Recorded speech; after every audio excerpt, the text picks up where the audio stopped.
I would like to call to order the September 19th, 2023 meeting of the Colerain Township Zoning Commission. Please rise for the Pledge of Allegiance. I pledge allegiance to the flag of the United States of America and to the republic for which it stands, one nation, under God, indivisible, with liberty and justice for all. And if everyone wouldn't mind remaining standing for just a moment, we would like to do a moment of silence on behalf of our colleague, Colleen Smith, who volunteered as a member of the Colerain Township Zoning Commission for almost 20 years until this past December. Our hearts go out to her and her husband Ed and their children. Colleen, rest easy, my friend.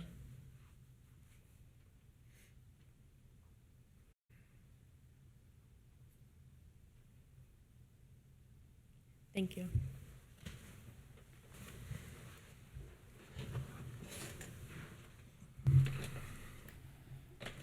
So welcome to all in attendance, township staff, and my fellow commissioners. Just a friendly reminder to everyone present to please silence your devices at this time. Mr. Miller, can we have a roll call, please? Yes, let's see. I don't have the list of names. Mr. Wilson. Here. Mr. Bachman. Here. Mr. Hauser. Here. Mr. Westfall. I'm so Here. sorry. And Ms. McMullen. Here. Mr. Miller? Mr. Gehring is the regular member who is not present. That is correct. And we have So Mr. Hauser. Mr. Gehring did notify me ahead of time that he was not unable to attend. Thank you. Commissioners, presented before you tonight are the minutes from our last three zoning commission meetings. First up, we have the minutes from June 20th, 2023. Did anyone have any comments or edits required to those minutes? Hearing none, can we have a motion for approval, please? So moved. Second. Thank you. Mr. Miller, can we have a roll call, please? Yes. All right. Mr. Bachman. Yes. Mr. Hauser. Yes. Mr. Wilson. Yes. Mr. Westfall. Yes. And Ms. McMullen. Yes. Next up are the meeting minutes from the July 18th meeting. Do we have any comments or edits needed? Hearing none, can we have a motion, please? So motion. Second. Mr. Miller, can we have a roll call? Yes. Mr. Bachman. Yes. Mr. Hauser. Yes. Mr. Westfall. Aye. Mr. Wilson. Yes. And Ms. McMullen. Yes. And then lastly, the August 15th minutes. Any comments or edits to those? Hearing none, can we have a motion, please? So moved. Second. Mr. Miller? And Mr. Bachman. Yes. Mr. Hauser. Yes. Mr. Westfall. Aye. Mr. Wilson. Yes. And Ms. McMullen. Yes.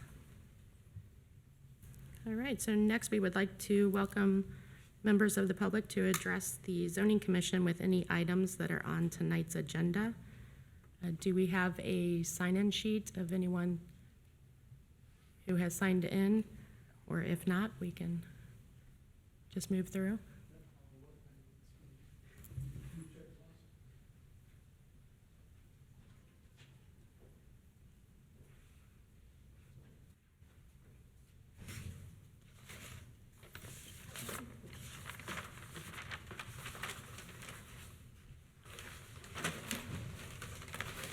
Thank you.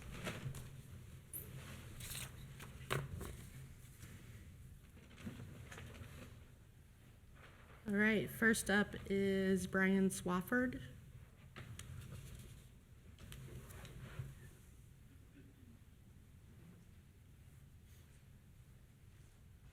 Good evening. Hi. My name's Brian Swafford, owner and operator of Big Bear Barbecue. I'm currently operating at 3209 Galbraith Road, which is not in accordance with the food truck operating zone. I've been to a couple Board of Trustees meetings to try to get the zone changed so that food trucks can operate in the Colerain Business District, so that I don't have to operate in a rural subdivision all the way out in neighborhoods where there's no traffic. Honestly, I don't know what to do, so I'm here. I was pointed in this direction to go to zoning and start with zoning. I think what's currently need to be in B1, I believe. B2s, just to give you an example, is Northbrook Shopping Center, which is all the way out here. Colerain and Pippin, or Galbraith and Pippin, which is all the way out there. The other zones would be the vape store right next to Burger King, which the parking lot is an eighth of this room, if that. The furniture store on Round Top, which is not necessarily a good location. And then White Oak Nursery, which their doors close at 6, the gates close at 6. Typically I go till 7 or sometimes 8, start at 11:30 in the afternoon and run till then. So trying to get the zones changed so I can operate in Colerain Business District, which is where a lot of traffic right there. There really isn't any restaurants around me. I know that's one of the rules in the food trucks, is you have to be so far away from another restaurant. I'm in accordance with all of everything except I don't have a picnic table, but you know, it's hot and ready, you take it home and eat. Picnic table is just gonna cause more people to sit around, hang out, trash, don't need all that. I think that might be it for right now. I don't know which other way to go. So, you know, I do drive around Colerain and I see other food trucks operating. I guess it's just like me. They must have gotten visited from the enforcement team saying I was not in the correct zone, that I need to register. Came here the next day, spent 2 hours talking to the head of zoning, head of advertising, paid my $150 registration fee. I was understood, or to my understanding, I was going to get a piece of paper in the mail saying I was not in the correct zone. It's been almost 2 months now, I've received nothing. So I was set up right down the street here at Peach Grove Marathon for almost a year and didn't have one complaint at all. I moved to 3209 Galbraith Road, American Trading Company parking lot. Within 2 days, I get a complaint. I don't see why. My trailer's not an eyesore. It looks great. It's good to the community. There's no other barbecue really around. So that's about it. So I don't. Mr. Swafford. Maybe leave me in the process of how we can get these zones changed. That'd be great. I just want to let you know, I saw you speak at the trustee meeting, and since then, I have looked at our mobile food service that we implemented 2 years ago, and I actually have it in my notes to bring back for us to look at. So Awesome. I agree with you that we need to Yeah, do something. I do drive around Colerain and I see other food trucks operating, so I don't know if it's like me to where I was told to just operate quietly, you know, which was, I'm guessing, really not that much advertising, whatever. Well, you know, with food trucks, we don't get on TV, we need advertising. So I don't know, you know, I'm up here fighting for all of them. I mean, you know, there's certain things that can be changed. It only allows so many food trucks to operate. You can do a 1-day pass, a month pass, a year pass, whatever, you know, have the enforcement team drive around. It's not, I mean, it takes 5 minutes to drive up and down Colerain Avenue. If you got people that registered and they only register for a 1 day, hit them with a fee, you know, give us some money. You know, obviously we're not gonna pay taxes to the township. We don't have a building, but, you know, I would love to be there one day. I'd love to have a brick and mortar. I'd love it to be in Colerain. Big Arts was known for his ribs around here. Big Arts passed away. There's no other ribs around except for mine. So. Right, so at the end of the meeting, as long as my other commissioners agree with me, we are going to try to take another look at that policy. Awesome. So you can either stick around to the end to see it, or All right. I have it in my notes to talk Awesome. about. Well, thank you. I appreciate it. Thank you for your time. Okay. Have a great evening.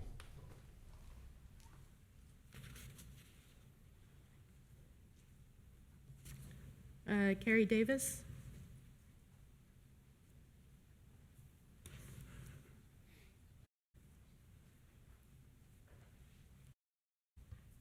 Hey, y'all. I'm a little confused on what I'm supposed to talk about now and what I'm supposed to talk about later.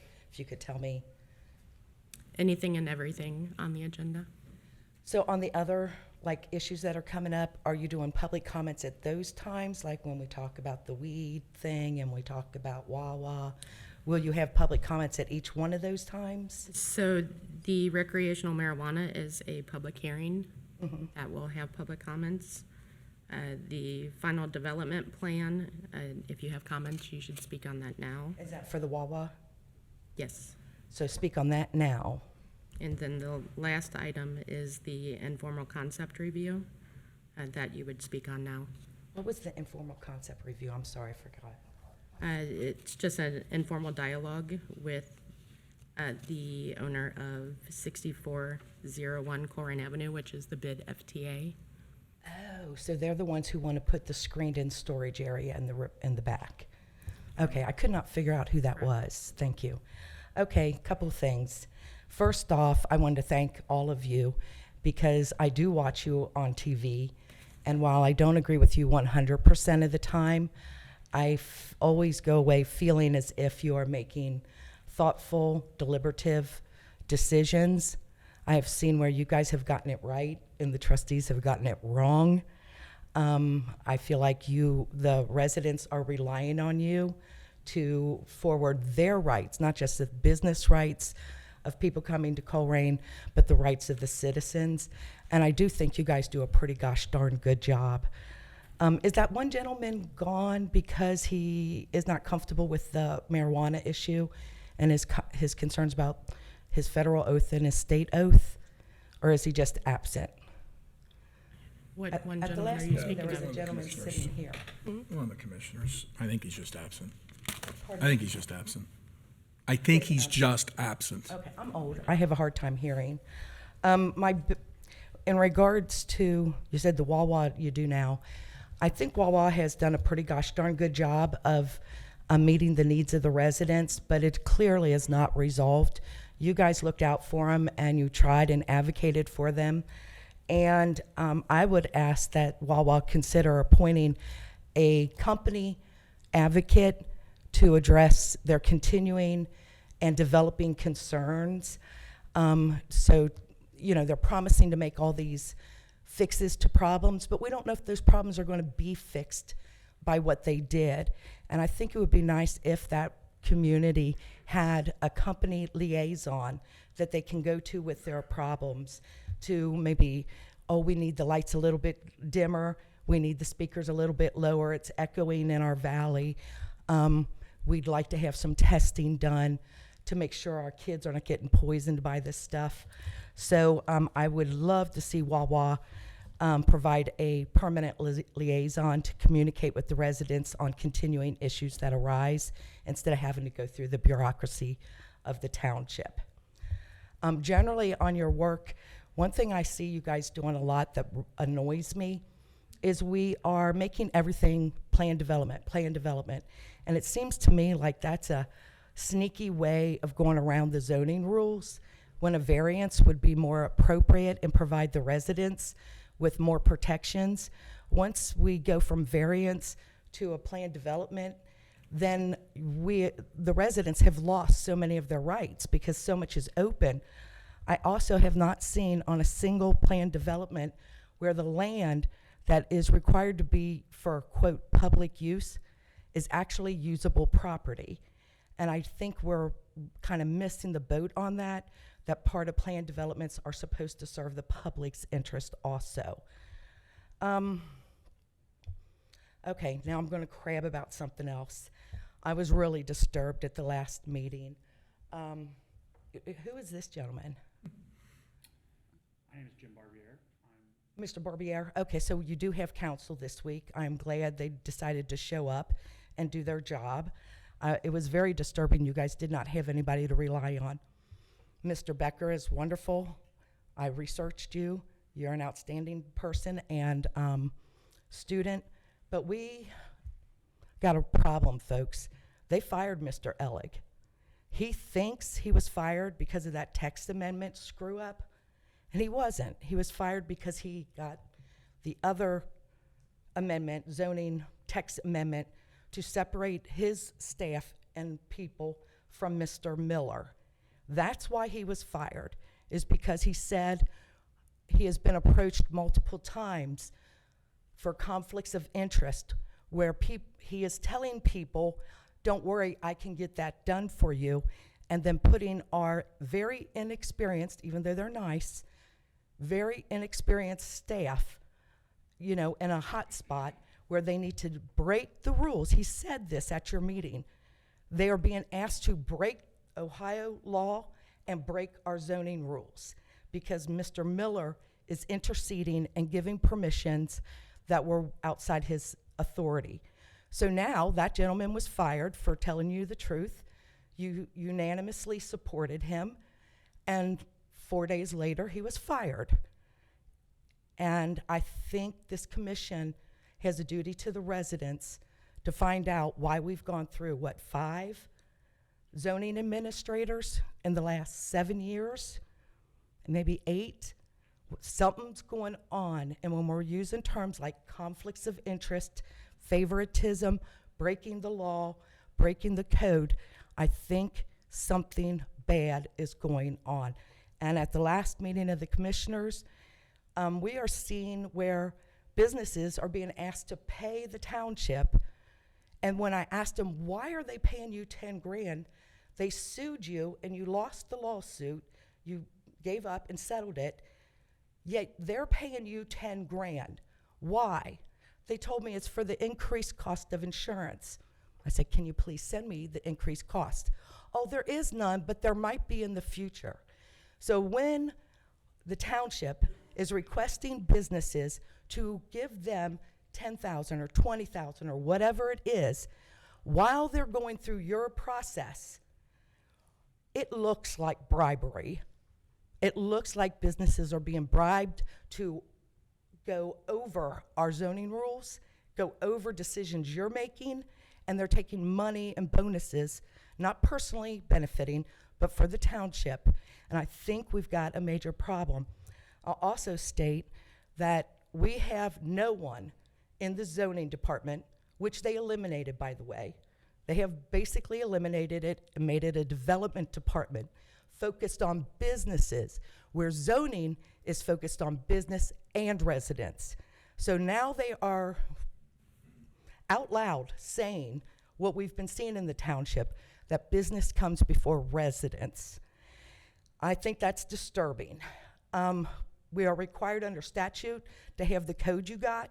We are required to have a zoning inspector. We have no one on staff other than Jeff Wetback, who is not doing these duties. And I believe Mr. McElvery qualifies. Mr. Miller does not qualify. I've got his resume and his last 2 job descriptions. He does not qualify for this position. He does not have enough experience under the certification rules. Neither does the other young man. We have no one qualified in the zoning department to be approving and not approving these variances, these requests, these designs. I think we have a major problem, and I hope you all will do something about it, because you're the only ones who can help the residents have their rights. That's all on that. Thank you very much. Thank you. Hang on.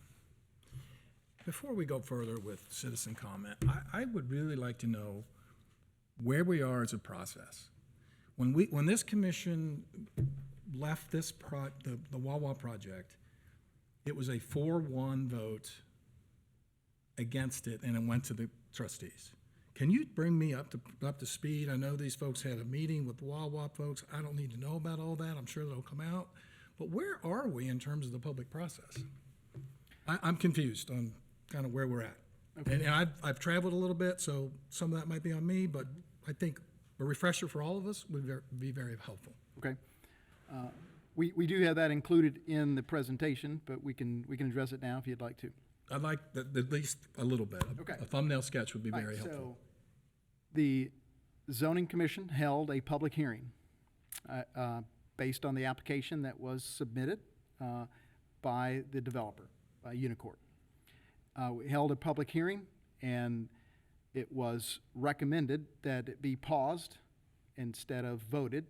But the commission had the option to pause the public hearing or close it and vote. And so you voted 4-1 to not recommend approval Correct. of the PDP and the major modification and the zoning amendment. Correct. Okay? So it then went to the Board of Trustees.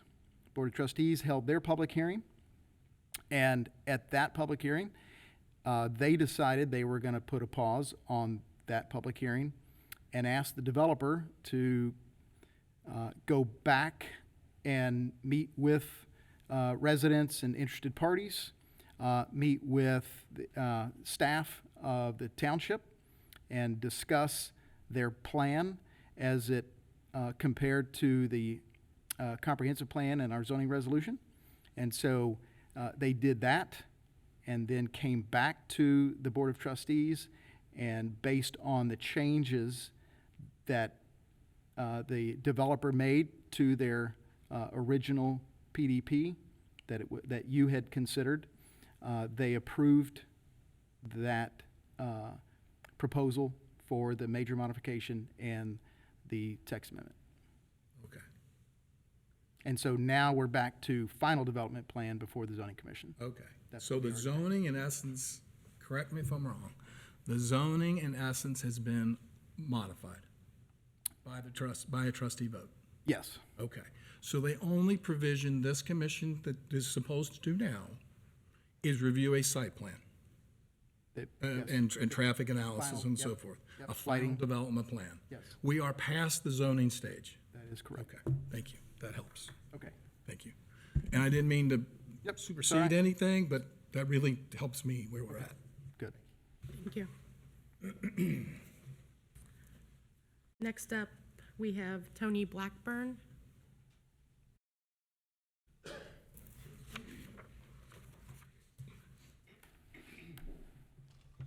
Good evening. Hi. My name is Tony Blackburn. I live at 4136 Rayan Drive. My property butts up to the Wawa people here. That you just answered one of the questions I was gonna ask. Is it all said and done? Do we have any say in, or do you all have any say in if it is approved or denied? But I guess it is approved, so I guess we have to live with it now. So the only thing we have to ask is for you all to approve any concessions for any, like the lights. Lights are gonna be shining right in my house. Is there a certain time at night that we can get the lights adjusted so where they're not gonna be so bright? Next is their speaker system. Is their speaker system, can we have that adjusted so where it's not gonna be so loud at night? I have kids and they do go to school.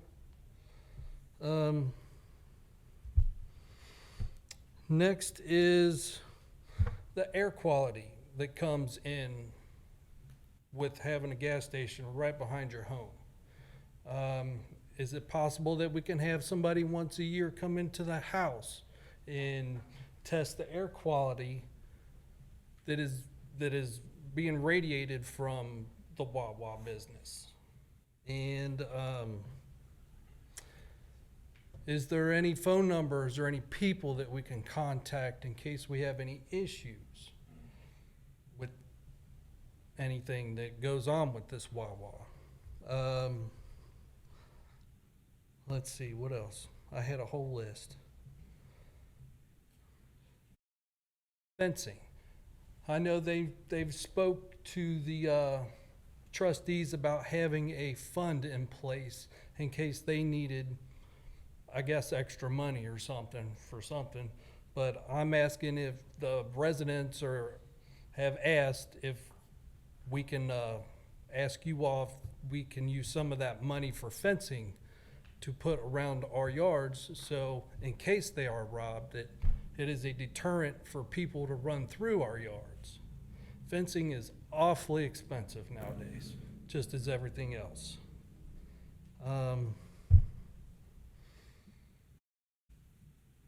Let's see. I don't think any of that is too out of the ordinary to ask for. I think it's pretty reasonable.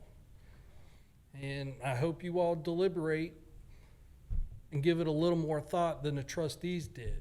There was a room full of people here at that meeting, and it took an hour and a half to 2 hours for all these people to speak on this Wawa. And I think all but one resident was against this proposal, and it took all of 5 minutes for them to come to a conclusion and voted on it. Voted all yes. Didn't even give us a reason why. So the residents have no closure at all. None. And I think that's a pretty good smack in the face to the residents. Going back to the comment that the young lady made about the trustees being for business and not the residents, that right there tells you it's pretty much true. I mean, that's what the residents are thinking about our trustees and our boards. They're not for the residents anymore. They're about bringing business in. And I don't know which way to go with this. I mean, my life has been basically turned upside down because of this decision. I mean, I'm going to have nonstop noise, loud car speakers, gas fumes I got to smell from now on.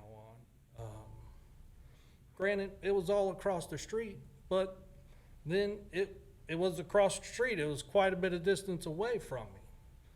But now I got what do I got? I think I got a 100-foot buffer between my property and Wawa. I just need, I don't know any other than lifetime of free gas, which I don't think they're gonna give up. I don't know what else to do.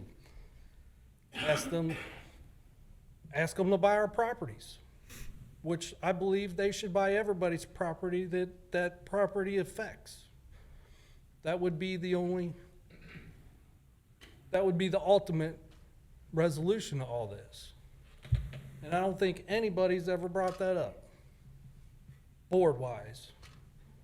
So please, the lights, the speakers, the phone numbers, the people, the yearly things so we can have the air on the inside of our houses tested. Because gas fumes do go into houses and they do stay in, I guess. So thank you for your time. Thank you.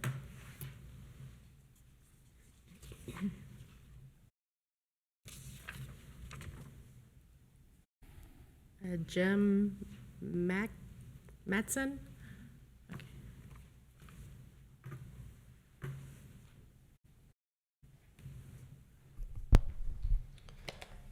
Thank you. My name's Jim Matson. Our family owns a property at 4102 Rand Drive. We border the north and the east of the proposed development. I just had a couple of questions. I was born there in 55 and moved out in 77, and my dad maintained the property till he passed away. And we never really had any water in the basement until some lawnmower shops were built and their stormwater came down our backyard. I don't know if this is the right place to bring it up, but the swale on the east side of our property is no longer there. So the water runs down from Cly, comes out onto our property, then goes back into the little swale and goes through a pipe and across the street under Rand Drive and to wherever. We went and took some pictures of the existing swale, if you will. Are those pictures to be shown now, or should I take them to a Colerain Township Public Works or? So you can hand us the pictures. They do Okay. become part of the record. Okay, So it's not pictures that you will get back until they're scanned. that's all right. I should have Okay. got 5 copies, I only got one of these. Oh, we'll share. There's It's okay. about 13 pictures we took. And real quick, if I could just give you a description of them. Number one is the, if you look at on the back, I got a number on the back. Number one. Number one is the sump pump discharge from Clyde Painting House. Difficult here. No, you're okay. It's kind of hard to see, but you see an 1.5-inch pipe coming out of the house. There's sump pump water, and if you can see how the lay of the land is, it comes around the corner and it comes down our backyard. Number two is the downspout discharge from the Clyde Painting House, comes down our backyard. Number three, hate to be so quick, but I don't want to spend a whole lot of time. That's a septic tank for the Clyde Painting House. And if you can look in number four, it's kind of hard to see. You'll see a 4-inch pipe coming out of the ground there. And I'm assuming that's the discharge from the septic tank. I'm not sure. And that also comes down on our property. Number five is it's just all the tree limbs and everything that are on the property there that I think are slowing the water down from up above, that's causing it to come out onto our property. And then number six, you just see some grass right there, water ponds there from off the hill up above that we can't maintain the grass. Every now and then we can't mow it because all the rainwater. And then number seven is the swale conditions east of our property line, which is behind the old gas station down the hill there. And then the rest of them are pretty much ran dry. There's a sinkhole on number 8 where I don't know. And if you look at the storm drain on 9 and the catch basins on 10A, 10B, 10C, they're all pretty much shot. The catch basins, I guess, belong to the township, and they are on the right-of-way of Rand Drive, I'm assuming. And then the one does show our property pipe there on the corner. And then the other one's number 13 shows the slope of the water coming off the old Sunoco gas station at the corner of Rayan and Colerain. So just wanted to ask a couple questions. At the last meeting at the vote of the trustees, it was mentioned by one of the Wawa civil engineers that almost all the water flow from the gas station will be directed towards the retention pond. But however, there will be water flow at the southeast corner of our property. So the Wawa folks, the way I listen to it, intend to push water down on our property from the southeast corner of their property, northeast corner of our property, down just like Clyde does right now. So you say, wow, what do those pictures mean? Well, they might not mean nothing, but I'm hoping that this development here will hopefully take away our water issues in the basement. I have a question, just so I can orient myself again. So if I'm driving down Raylan, tell me again. Rayan Drive? Yes, what, sorry. We're the first house on the right. First house on the right. Okay, thank So the you. old gas station, I don't know if you remember it, was up on there. The Sunoco station was way up at the corner of Rayan and Colerain. We're the first house on the right at the bottom there, Okay, thanks. so the northeast corner. So Jim, looking at the site plan, there is a swale that's behind your property, and I'm gonna let the developers talk about that, but I don't know if you've seen this? Okay, let's let them talk about that at the appropriate time. Okay. 'Cause that's gonna, I think, maybe address some of the issues you just brought up. So there'll be something on north and east? I'm gonna let them, as I see it, it's behind you, but I'm gonna let them talk about it. It's their job, not mine. So then, getting past the swale there,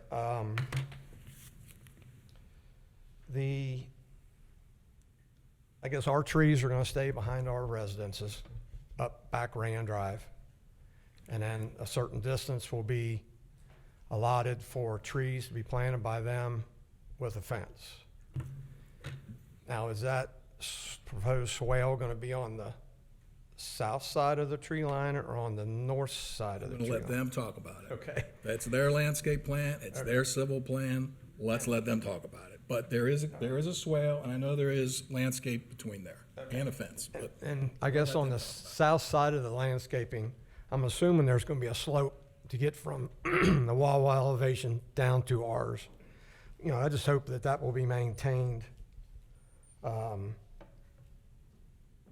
better. Hopefully it'll be better. Right now, the water comes down the old swale from Cly, comes down the hill from the old gas station. When it rains real hard, if you looked at those catch basins, they're shot. The water builds up next to our house on the east side, gets above the leach lines from the septic tank. The water comes back the leach lines, fills the septic tank, and comes back in the basement. So I'm just hoping that all this multi-million-dollar development will clean that swale out, regrade that hillside, rework that whole east part of our property and the north side for everyone back the street to eliminate all the water problems that we've gotten in the past from the Cly lawnmower buildings that were up. So we never had a bit of water till Cly built the last building. So, or the building before that, I'm sorry. Let's see, one more thing. Okay. So like for the, the old broken catch basins and stuff that are pretty much shot, is that a township issue or is that Wawa to take care of all that? I mean, all the stuff we're talking about, the water problems, is that township to maintain that swale on the north side and the east side of our properties?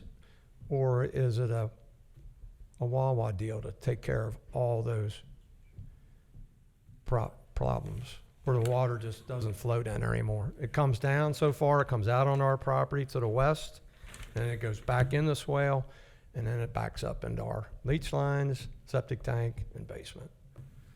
We will ask for you. Okay. So I don't know if that was on their dime or if that's a township issue. I think that is all that I've got, and I got to reiterate with our neighbors back the street. I mean, and I know you guys can't have anything to say about this. You did everything you could to stop it, and elected trustees threw you and us under the bus. But the noise and everything is just going to be tough to handle. Our property values took a huge hit, and you guys understand that. But our trustees truly do put business before voters. So, thank you much. Appreciate your time. Yes, one more question. On the east side of the west side of the driveway, where that hole is that we think is in that pipe, is that us or is that township? Like on the west side of our driveway, there's piping that comes down the north side of Rand Drive, and it goes underneath everybody's driveways, and there's huge sinkholes out at the street. Is that a township problem or is that ours? That'd be on the township's right of way, correct? Or don't know. don't know? I have Okay. no idea. I'm assuming there's some kind of right of way off There the end is, of I'm looking at right of way now, but I have no idea where your issue is in the right of way. next to the street, And basically. then about- frankly, I don't know what the township laws are with regard to your pipe going under your driveway in a right of way. Right. Okay. That's might up to be the township folks there. Township thing. I mean, it has nothing to do with Wawa. Okay. Thank you much. Appreciate it. Thank you.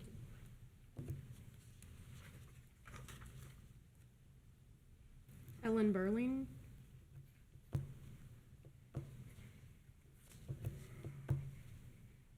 Hi, my name is Helen Barling. I live on East River Road in Fairfield. Came to comment on the continuing of the August meeting of a proposed building of a business and a home on East Miami River Road. Okay. Yep. The comment I have mostly is on your website. I still cannot download the PDF documents. So that's one issue. And then we sent an email a couple of weeks ago in regards to that and still have not gotten a reply to that. Who did you send that to? Whoever it was on here on the website there. I'd have to find out exactly who that went to. Okay, and then let you know. I don't see it on here. But yeah, as far as the error message, it just says there was an error downloading the document. And we tried both personal and business computers. So I'm not sure. And the only other real comment that I have is being opposed to it is I would like the proposed concrete driveway as opposed to the gravel driveway due to the dust. So the proposed concrete, Yeah, It's- I said it's- that backwards, kind of. They proposed gravel, That is correct. yes, and then we would prefer, because Concrete. of the dust, we would prefer the concrete. And did you watch the tape of the meeting? Yes, That was requested? yes, And you saw how that went? yes, Okay. yes. so there will be a public hearing at the trustees. I'm sorry, There will be a public hearing for that at the trustee meeting. okay. So it would be good for you to show up and speak to the And when is trustees. that? One of those usually. The first Tuesday. Next Tuesday? No, Is second, that- fourth. Is that on the agenda for the next Sorry. trustee meeting? So that exact date is? Today's 19 and 7 will be 26. Okay, all right, At what time? PM. There you go. okay, okay. Thank you. Okay. Thank you. And Mr. Miller, can you work on the PDF documents for Yes. her? Thank you. And email issue? Yes, and the email issue. And maybe email them to her. Thank you. We'll just do it all, right? All right. Jill Kiger?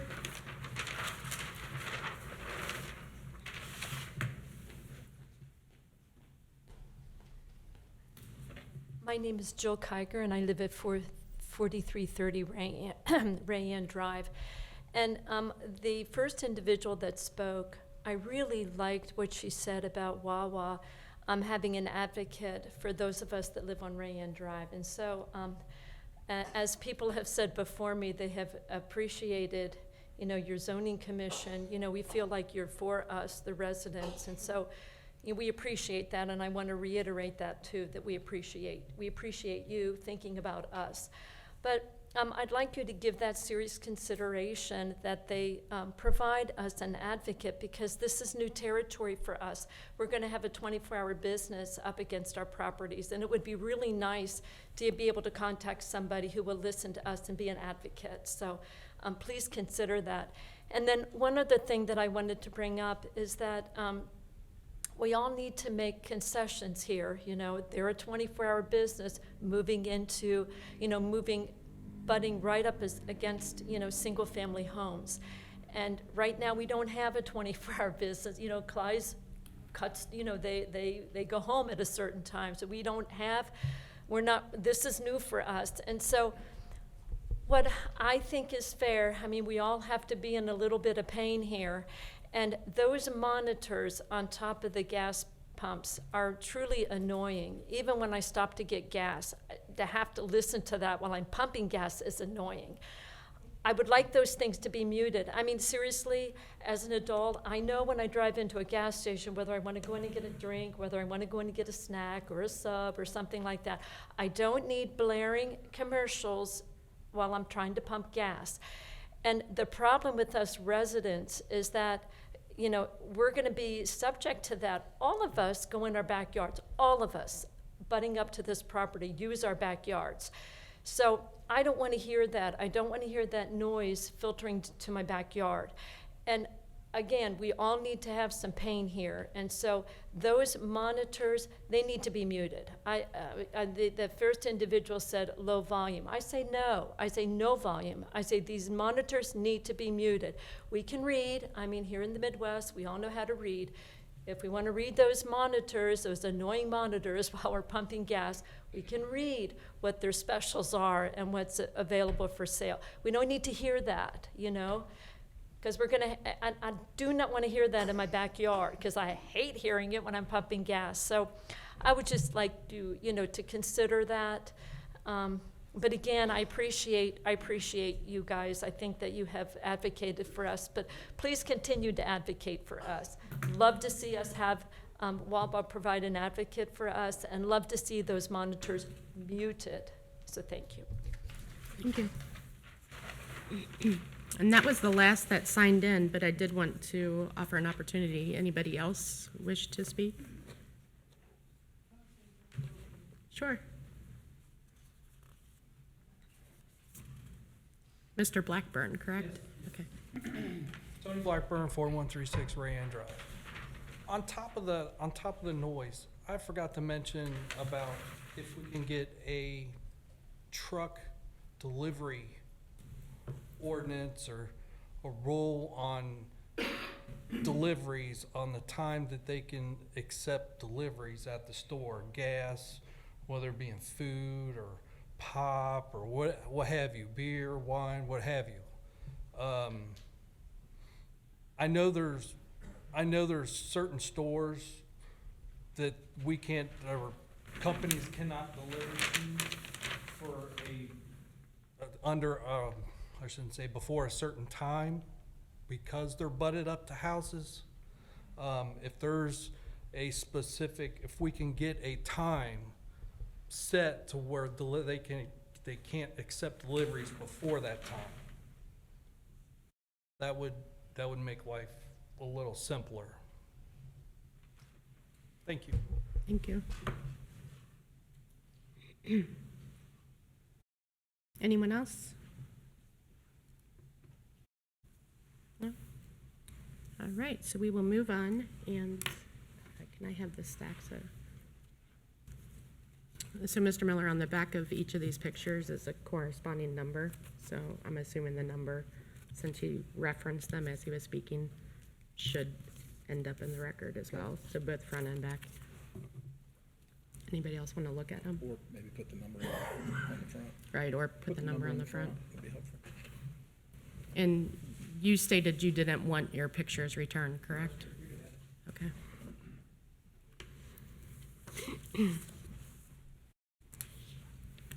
All right, so next on the agenda is the final development plan for us.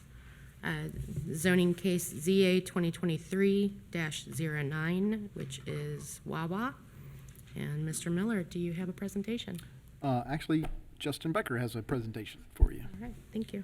No problem. I'll go ahead and take it away. So up first, we have case ZA 2023-09 as introduced by Ms. McMullen, following up on the major modification and amendment to case ZA 2005-006. This is related to the PDP and FDP and zoning map amendment from R3 to PDB. This is at 10345 and 10329 Colerain Avenue. Just some brief details to catch us back up on it. Location, once again, wanted to emphasize that it was from the R3 to the PDB zone. And the applicants for this project being Jay and Sean Adams with Unicorp, Bill Skiba, and Patrick Warnament, all of which are here today. Thank you for being here. Some general information. So as mentioned, major modification to a final development plan taking place at 10345 and 10329 Colerain Avenue.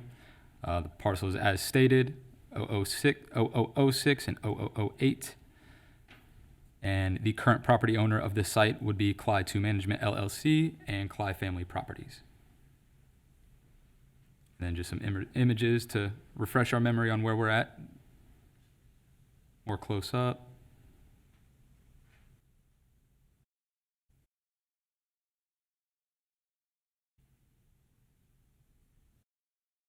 And zoning more close up, also to emphasize the difference between the prior R3 property map, topo map.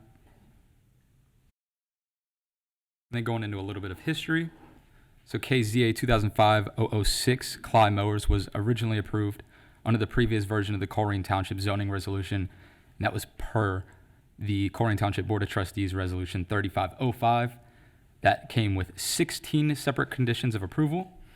In 2007, a minor amendment was then followed up to allow for the addition of outdoor mulch storage in concrete bins, and that was approved.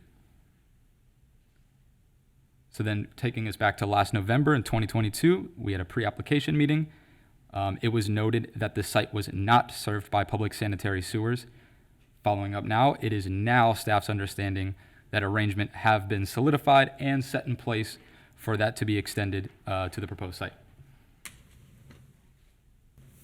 And then this was the original staff findings that we had during the PDP part. So the submitted preliminary development plan did not meet the purpose of the planned development district as stated within section 9.3.1 A, C, D, and E of the zoning resolution. And as proposed, the preliminary development plan would have required numerous variances from the Colerain Township zoning resolution.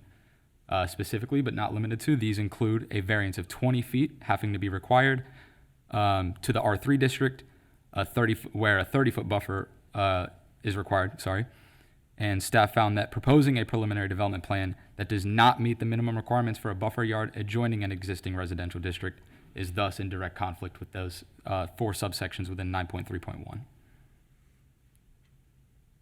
And moreover, the proposed preliminary development plan did not comply either with 9.3.4, the compliance with plans.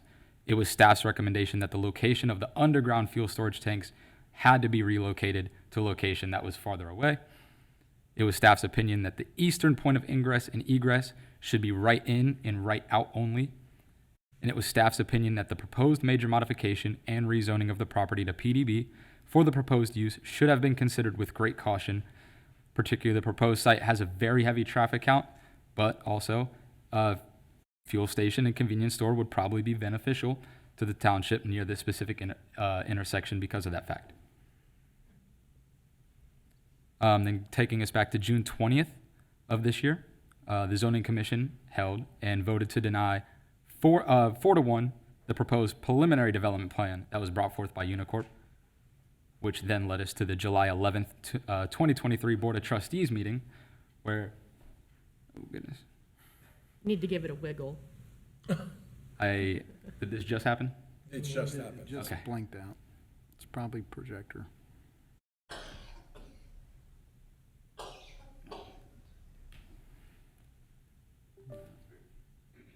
Come on.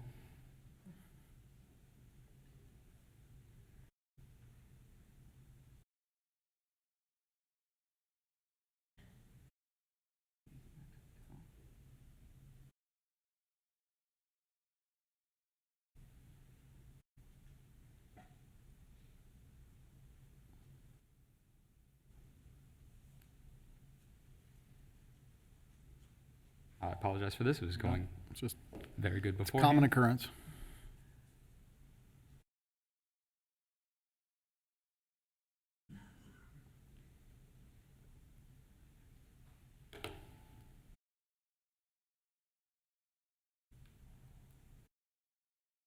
I think the projector just overheats.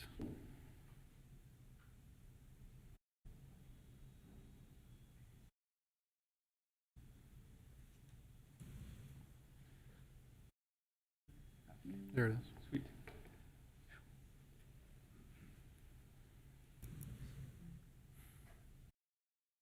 Alrighty, awesome. Sorry about that.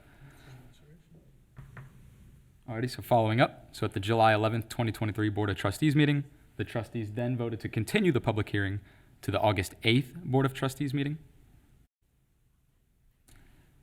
In the meantime, on July 18th, the applicants, Jay and Sean Adams, Bill Skiba, and Patrick Warnement, met with Township Development staff to review needed compliance with the comprehensive plan as well as the zoning resolution.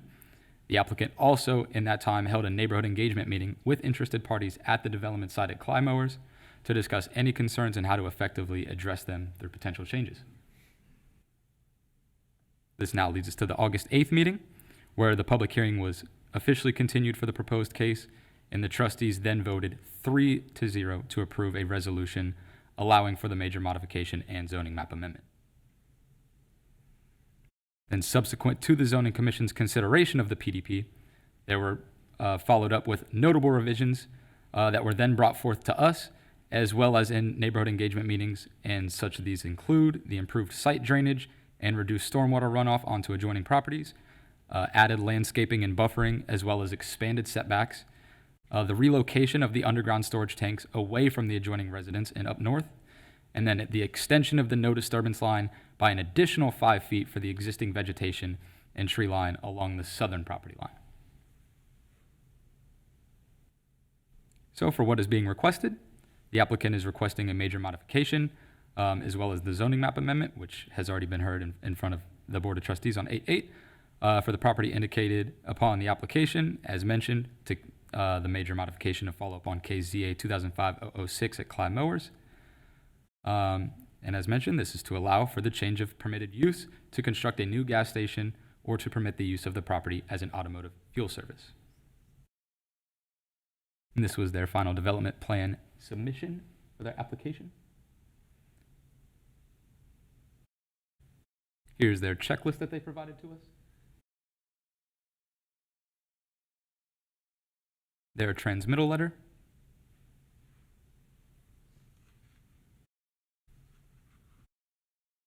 And here we begin with the site plan that is now brought forth with the final development plan. And I'm sure that the team would speak on it when the time comes, a little bit more in depth.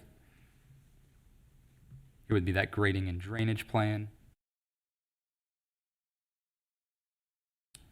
Here would also be the grading and drainage plan with the physical environment placed in the background. This would be their landscape plan.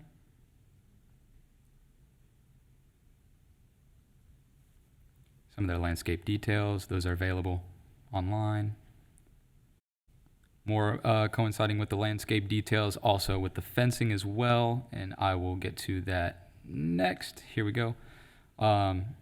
Trees that they plan to implement, as well as the 8-foot vinyl privacy fencing that they plan to implement. Here's that existing tributary map. Here would be the proposed.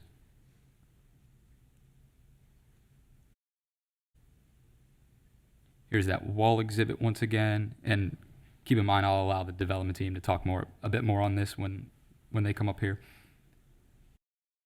More on the wall exhibit. Here now we are going into their lighting plan.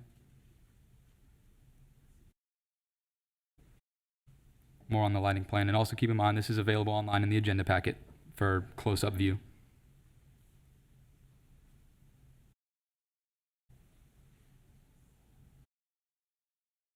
Illuminance. And then here will be some the existing and proposed imagery, sorry.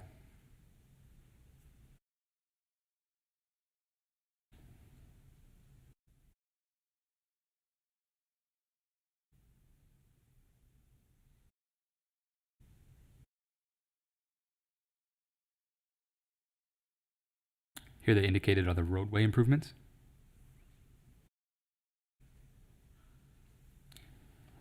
Now, following that, with the applicable zoning documents we have from the comprehensive plan as well as the zoning resolution. Beginning with the comprehensive plan, returning, we have the economic development analysis, the mobility analysis, the land use analysis, and then transitioning to the zoning resolution, we will once again be returning to section 4.3, that would be text and map amendments, 4.5, plan development district review, 8.4.2, automotive fuel services, and lastly, 9.3, plan development districts. Starting off with the comprehensive plan, we have the economic development analysis that is on page 8 of our comprehensive plan, the mobility analysis on page 37, and the land use analysis on page 44 and 45. Now, these were discussed in the last meeting. Once again, they are available online if you would like to to view them.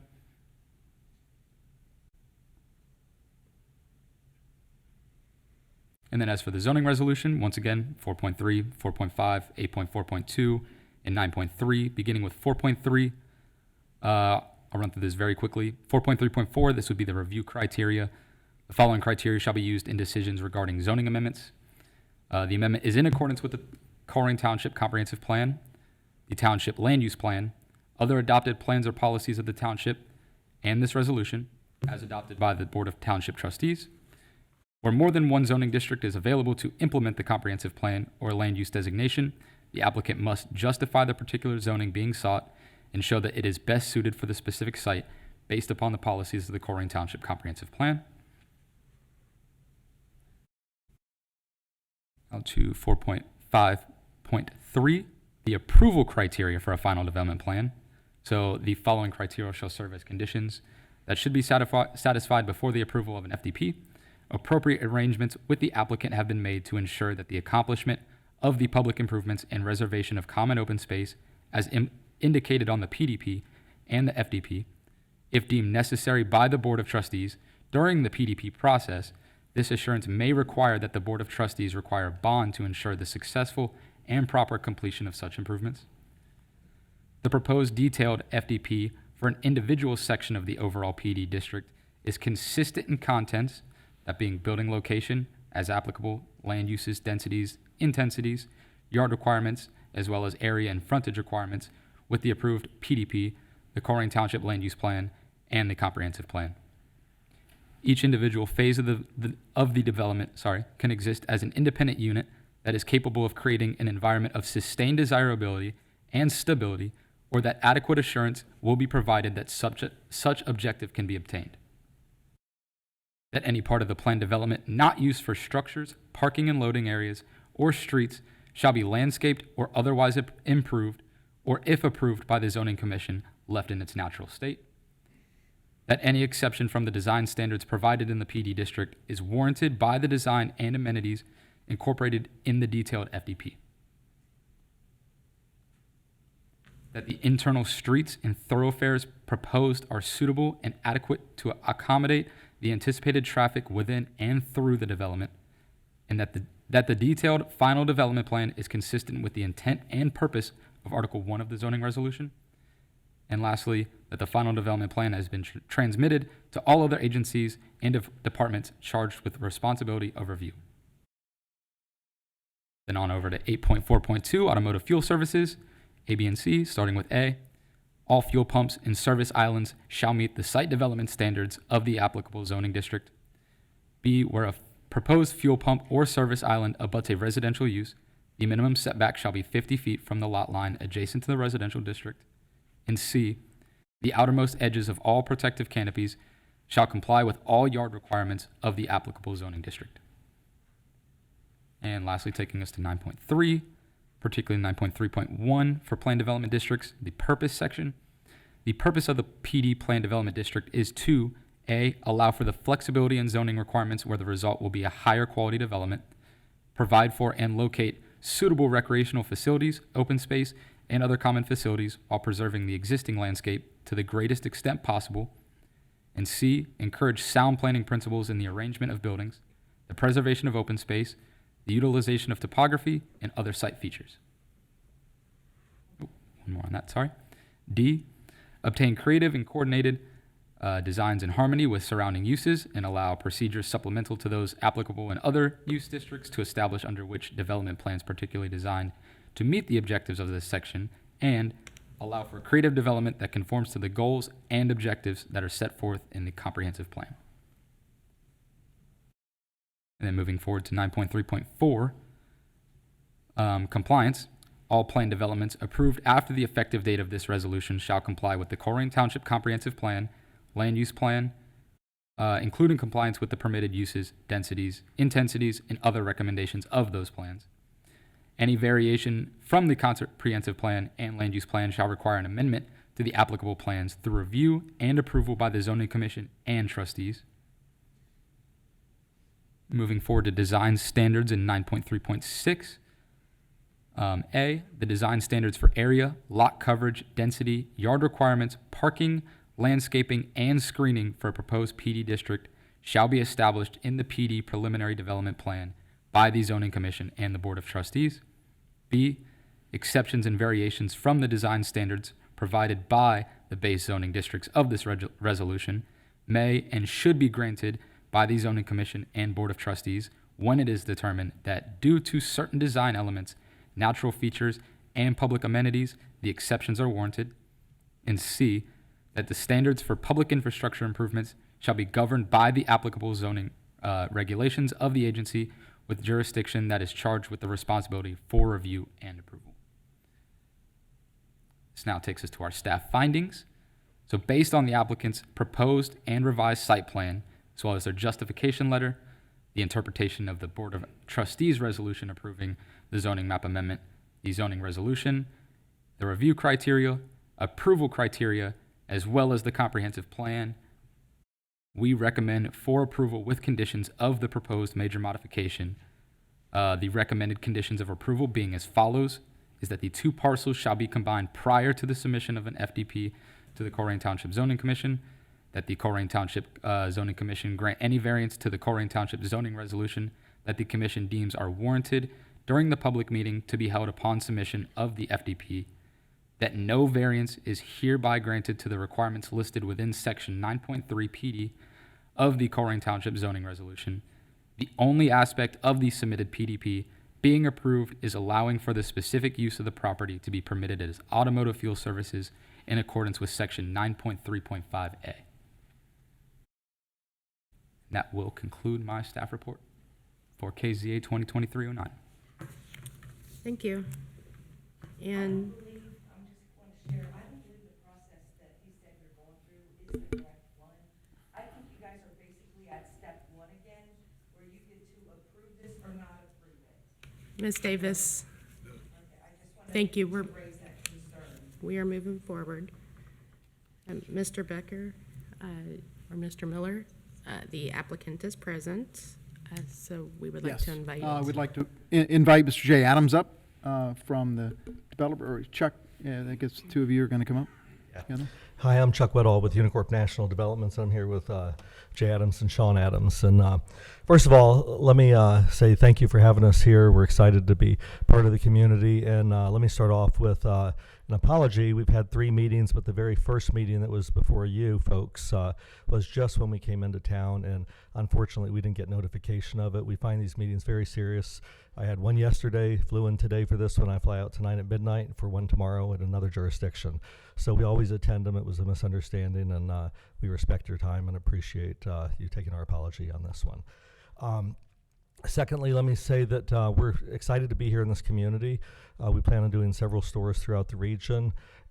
This store will be about a $10 million investment between the $5 million Wawa building, along with our site and site work. And we're excited to be part of the community.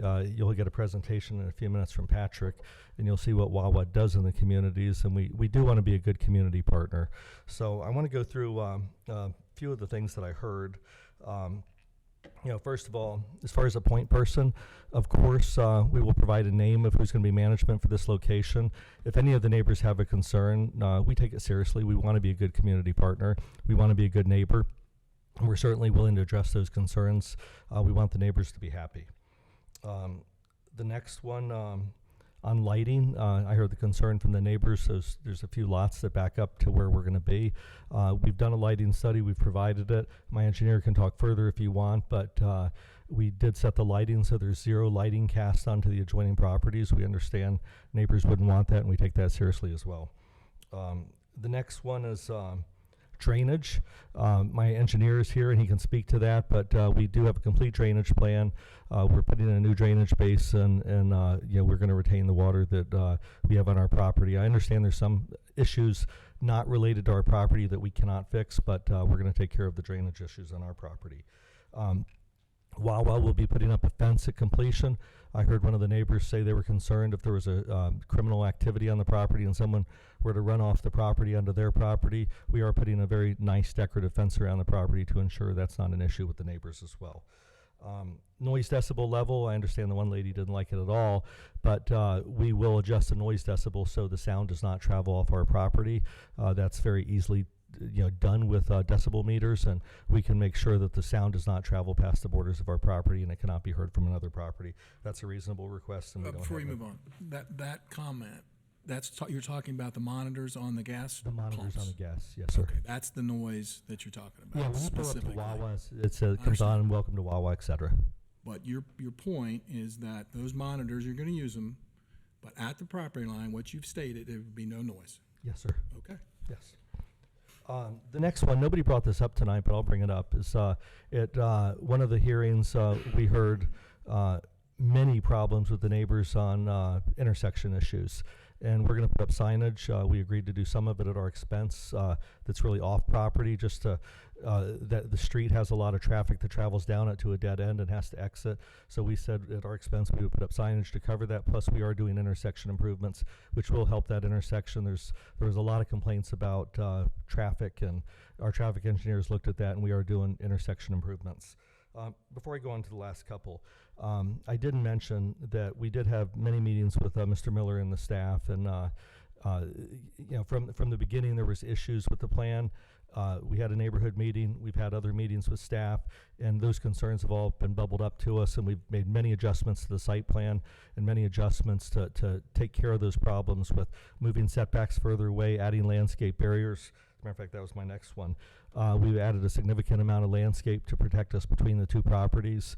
I heard one gentleman mention a concern about knocking down trees on their property. I can assure you we are not going on the neighbors' properties. We will not take down any of that vegetation. And if you look at our site plan, all the way behind the store, that is all landscape. There's nothing being built there. And then even running up to the right-hand side of the screen, you'll see that's a big landscape area we're putting in. So we understand the concerns of the neighbors, and we're trying to meet those concerns. The next one is somebody mentioned something about air quality. We are federally regulated. It's not really appropriate for us to go into somebody's house to measure air, but we are federally regulated, and that has never been an issue with Wawa, and it's generally not a practice for somebody to go in neighbors' houses and air test. And How then the often last, do you get inspected? I can let Wawa address that when you all get up, but they do meet all federal requirements, and it is federally regulated. And then the last thing I want to say is, I know Justin's young, but you did an excellent job. I go to hundreds of these hearings a year, and you did a very good job, so I commend you, and good job. And anyhow, I'm here for any questions on the development side. We do have our team here. We have our engineers here who've got a bunch of boards up, but I think most of it's been shown on the screen. And then we have the Wawa folks here, and Patrick's going to come up and do a brief presentation for you and tell you a little bit about Wawa. But we're excited to be in your community, and I hope we're never going to make everybody happy, but we do a good job. We've built these all over the nation. If you Google Wawa, we have a very good reputation for being a good neighborhood community partner, and we plan on doing the same here and being a good part of your community. So thank you for your time tonight. And Patrick, if you'll come on up and share the Wawa story.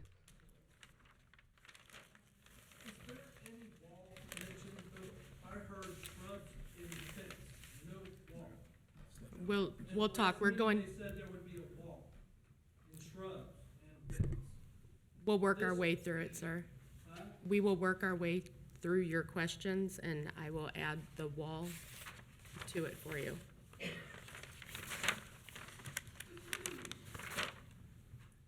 Hello. Hello.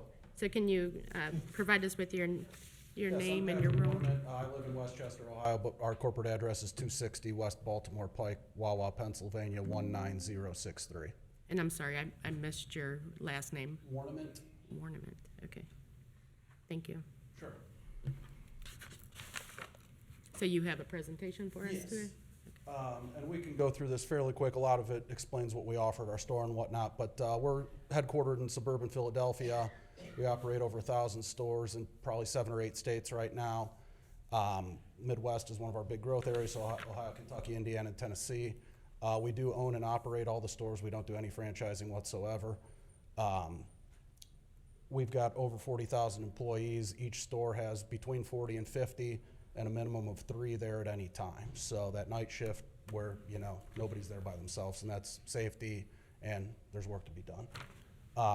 As it's been explained, I mean, we had a neighborhood meeting. We changed our plan a fair amount to try to address some of the concerns that we heard. And the same white fence that is on there is what was on there at the trustees meeting. So that really hasn't changed. So to give everybody a little bit of, I'll hold off on the slide for just a second.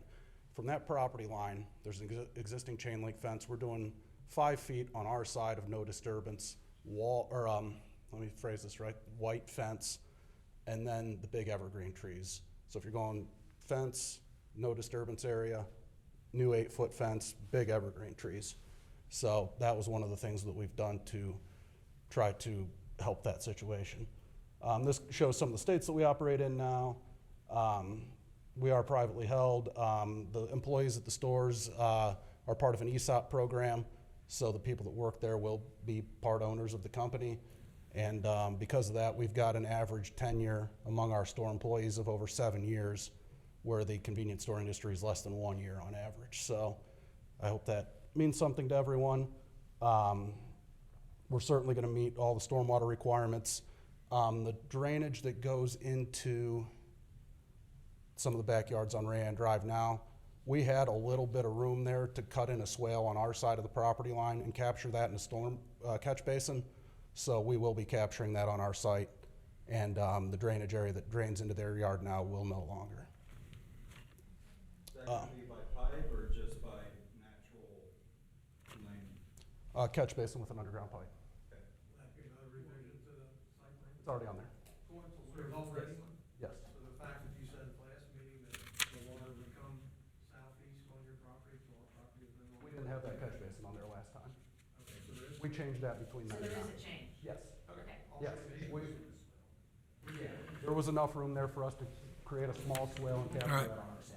Please, Sorry. please, it's our job to understand this, and I know you guys are bouncing back and forth and want to get it, but let's get through the presentation and let's get into the details. Because frankly, I don't see that catch basin on this set, so I don't know if this set has changed that I'm reviewing, but that's okay. You continue and we'll get through it.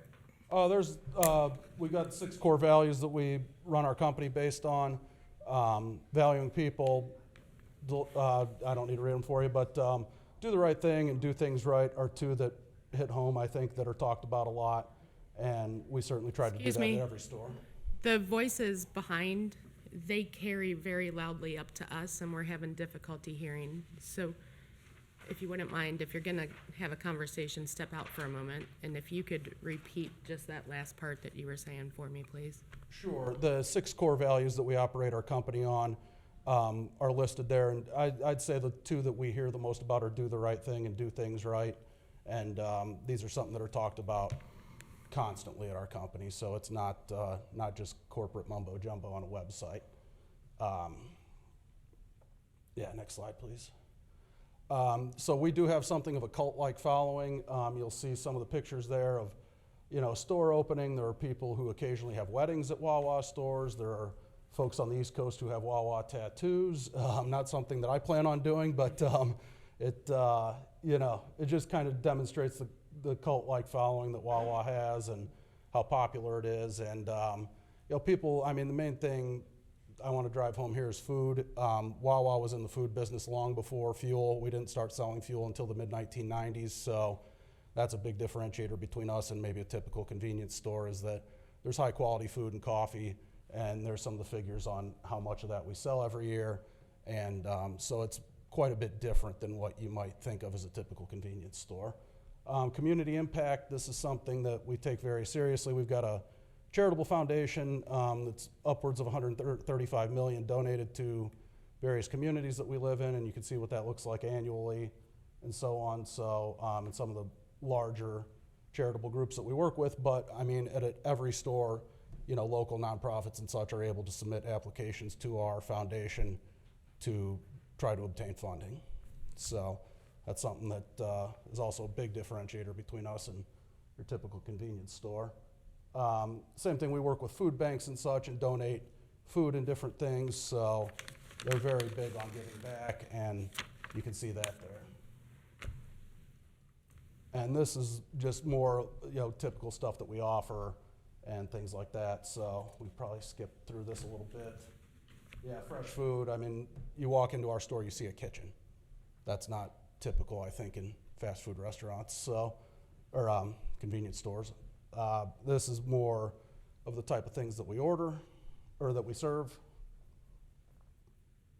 Same thing, beverages, coffee, smoothies, all that stuff are also definitely things that people come to our store specifically for. And that's probably why we have a little bit more auto parking than you see at other convenience stores too, because a lot of people just come for food or smoothies and leave and don't even fuel up while they're there.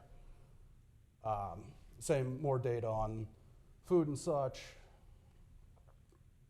And yeah, I think we could probably move on to questions now. A lot of these slides are similar explain pizza's new to us, so there's some information in there about that. The ATMs don't have a service charge, and neither do the air pumps, so that's all free. And yeah, we can, I think, move on with questions here. Well, the one question that certainly is yours is this whole issue of delivery and how when you get deliveries, inside the store deliveries. And looking at the site plan, do those come in the front or is there delivery in the There's a back? hatched out area. If you look on the side opposite of Ray Ann Drive, I think that area is Be the north side of the building then? Yes. Uh-huh. So we tried to keep that away from. Okay, can we blow everybody's that yard up to at the all? extent that Is we that, can. is that possible? I was gonna say you killed it. I didn't kill it. Yes, there's an 18-foot hatched out area along that See side of it. the I building. see it on my plan, but it'd be nice if everyone could kind of see that. Northwest corner of the building. So why don't, if you could, why don't you go up there and illustrate that? Because if we can't blow it up, if you can't understand it, it's useless information. So, yes, this right here on this side of the building is an 18-foot area that's dedicated to deliveries only, and there's no parking there or anything. So for the record, that's where you have all your in-store deliveries is on the north side of the store, and what we're looking at is a hatched Yes, sir. painted line on the site plan. That's right. Okay. And on a previous iteration of the plan, the fuel tanks were sitting over here. We moved those over here to get those further Yes, sir. away as well. Yes, sir. They were on the south property line, and you've now moved them to the, what is that? East? Yes. I'm so confused on north, south, and east. I guess that's northeast. Okay.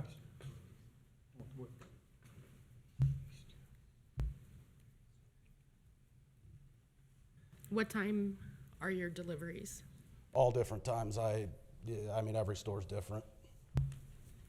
And if we made a condition that we limited your delivery hours, how does that affect your business?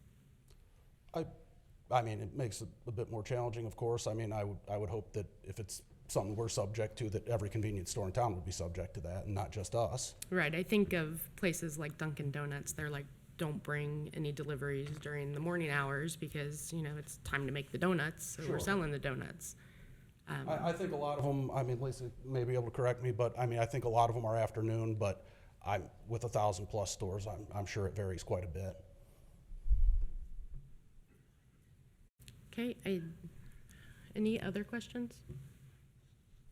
No, we haven't discussed really the details of the site plan, which I'm assuming, Wait for the engineer here. yeah, the engineer's gonna come up and speak. I think that's where we'll, yeah, so I think we're good. Thank you. Thank you. For now. For now, yep. Hi.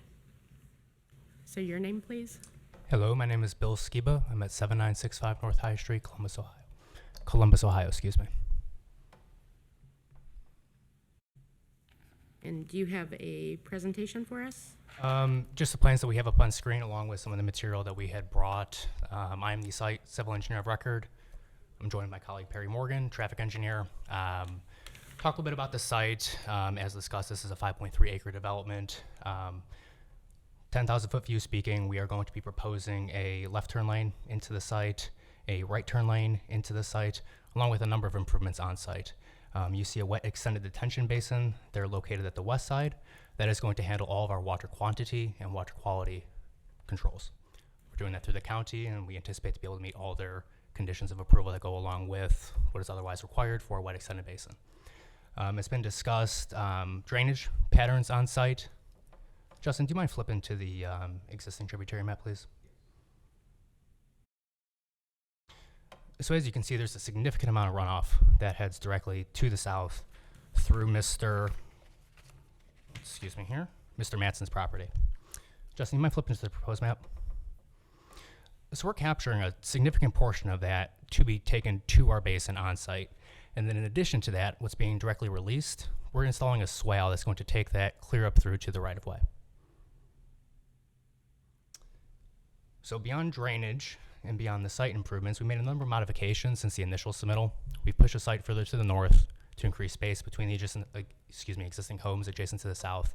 What that allowed us to do is to create more grading separation, which is allowed for us, and if you could please flip to some of the cross sections.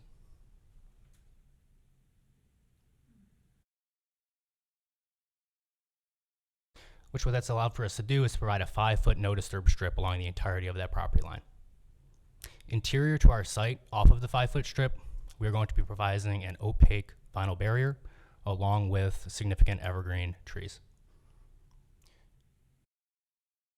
Where we're not disturbing, heading to the west of the site, we're going to leave as much of that existing vegetation as possible, a good visual cue as to where our disturbance extends. Justin, mind going to one with an aerial, please? Perfect. It's where that existing building is. Which existing building? Furthest to the west. The existing Clyde building? Correct. So we're going to be taking that down, and our grading limits as shown right now do not extend any further to the west nor the south. Now I'm happy to answer any questions you all might have about the site improvements, site engineering design that we have. So a couple things, and then I'll let my colleagues speak. I don't want to hoard this. So let's start on the road improvements. So right now, privately, you have 2 curb cuts, one on, I'm going to call Old Colerain, and one on New Colerain. Okay? The one on New Colerain, bigger Colerain, 27. You have you're proposing a right-in, right-out, correct? Correct, along with a right turn lane onto the site. That is correct. So a decel lane for southbound. Correct. And a right-in, right-out concrete median internal to your driveway. Correct. Okay. And correct me if I'm wrong, there is an existing median there now. You couldn't take a left out of that driveway currently. Correct. Okay. So we almost have a belts and suspenders on not getting traffic to go northbound through that intersection. We have a right-in, right-out that you're building, correct? And we have an existing barrier that ODOT built. Correct. Okay, so we got that. So then if we go to Old Colerain, you're going to make a left turn lane into the site on your dime, is that correct? Correct. And you're widening the right side so that we now have the ability to bypass that left turn lane. Correct. So it's a dedicated left turn into the site. That is correct. Okay. So those are the 2 improvements off-site with regard to traffic that you all propose, is that correct? It's worth noting that there will be signal modification, and there's a traffic study that is currently in final review with ODOT in the county right now. They've had it for about 2-3 weeks. We're expecting to get that back here in a week or 2. They had very minor comments upon the previous resubmittal. But that would be that wouldn't be additional lights, obviously. That would be the timing of those lights. That's correct. Okay. So let me jump now to the site plan itself with regard to the drainage, because that seems to be an issue, obviously, that you heard during the public comment. Yes, sir. So let me kind of walk through, because I know the folks can't see this, but I'm going to put you up there to kind of walk through it, okay? That'd be great if you can go to the slide. So let's start at the sanitary manhole there. There you go. So walk us through what those lines are and the different catch basins and the swale and how that's all going to work. Sure, so what you see on site here and all the lines are the contours that delineate the drainage as to where everything's going. Justin, it might be easier to show the tributary area map with some of the arrows that delineate where the runoff's going. Perfect. So as you can see within the dashed, this is all being captured on site and directed to our basin. The basin captures, treats, mitigates, and releases to the north. So I want to pause and say there was a fair amount of existing runoff that was sheet flowing directly to the south. We're capturing that, storing it, and that's going to go north. This discharges up into the public right of way, and this ultimately then drains north up. That's our 27, excuse me. So the existing direct release then, that's being cut down. Can you go back to the existing one, please? And just for reference on that, this is the entirety of what is otherwise sheet flowing clean to the south. Flip that, please. And now we're taking a significant portion of that to our basin. In addition to what's being handled on site, we're going to be cutting a swale from the west heading to the east. That is going to direct what would otherwise be heading clear to the south to the right of way. Can you please go to the cross-section view? Perfect. So this shows a good perspective of your property, sir. the slope to the south, and also you can see the improvements on site. We're flowing away from your property.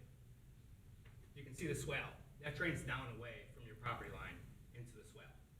In addition to that, you can see the no disturb. So where we're meeting that existing grade, that's gonna be, generally speaking, the high point. What's gonna keep things on our side and away from your side.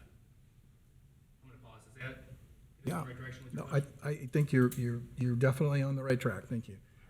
And just to be clear, say that again and show the area that's totally you're taking to the basin. I think that's really important for people to understand. So I think rule of thumb, anything that's within the curb line, that's being captured. Within the parking curb of your development. Up to where the right-of-way line crosses our property, we're capturing that, taking it to our basin for treatment and mitigation. And then it goes in your basin at a 30-inch storm, and it's leaving on a 12. Is that right? That is Am I catching that correctly? And And then you're taking that 12 north and, not north, but east to the public right-of-way. that is correct. So it just stores there during a storm, cleans itself with regard to the water quality issue, and then it's leaving via the 12-inch. That is correct. Okay. Okay.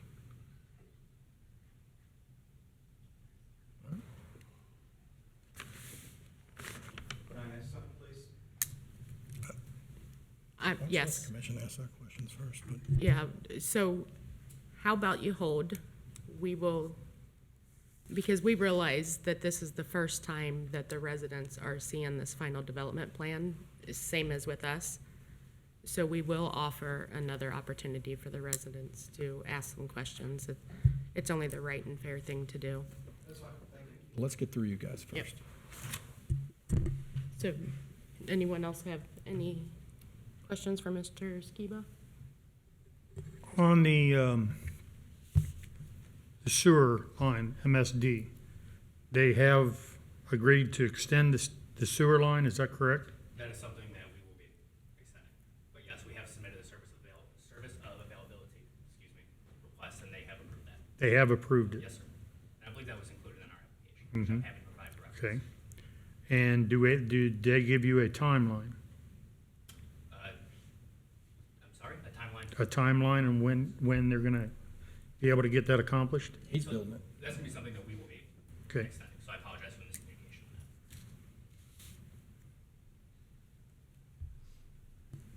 that. Any additional questions?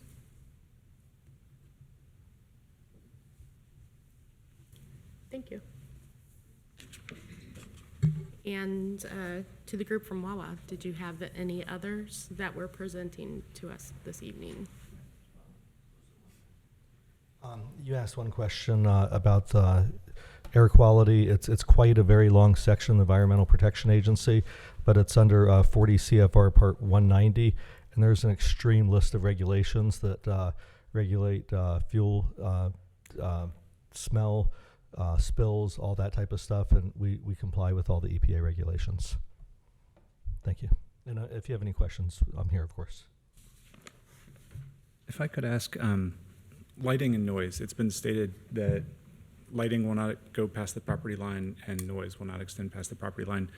What assurances do the citizens have that that will be the case when the final building is installed and done? Yeah, so we provided the studies, the photometric studies and the decibel studies to staff, but typically, and like Wawa mentioned, with over 1,000 stores, this is generally handled by, somebody calls in a complaint, and if we're not meeting it, we have to fix it. But, we don't want to have those issues. We want to be a good neighbor, and so we'll set those standards up front. But those are usually controlled by someone calls up and says, hey, I'm hearing them, they're not doing what we say. I mean, we will monitor them. The manager will have the decibel levels. The screens will be set at those levels. All that will be done up front.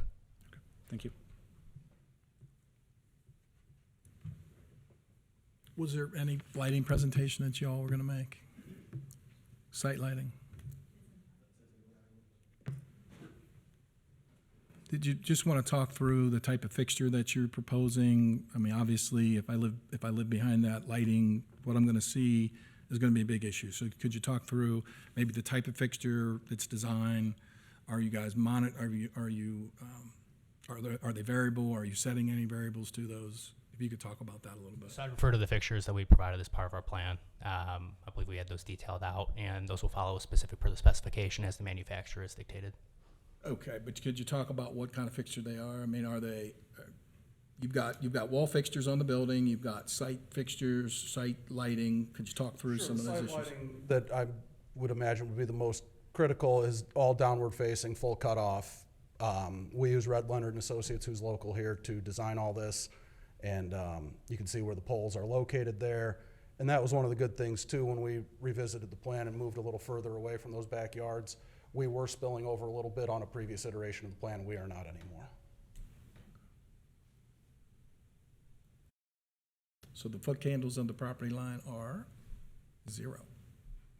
I'll let you say that for the record. 0. Born at night, not last night. And I mean, the township does have regulation on lighting, which we're certainly meeting all of that.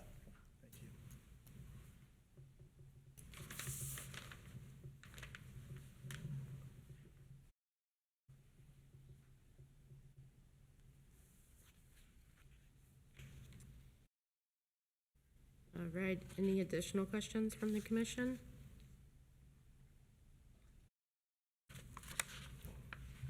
I have one additional.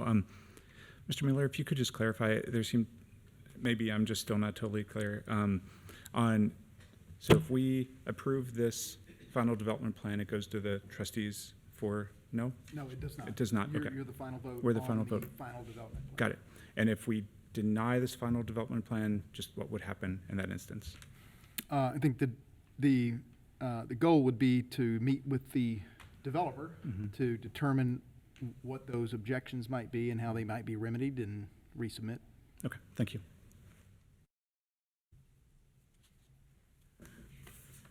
Okay, so.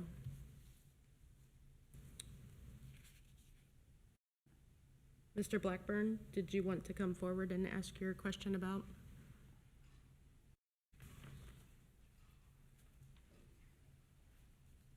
Yes, in the original plan, there was a sound barrier wall, a concrete wall sound barrier that I heard nothing mentioned.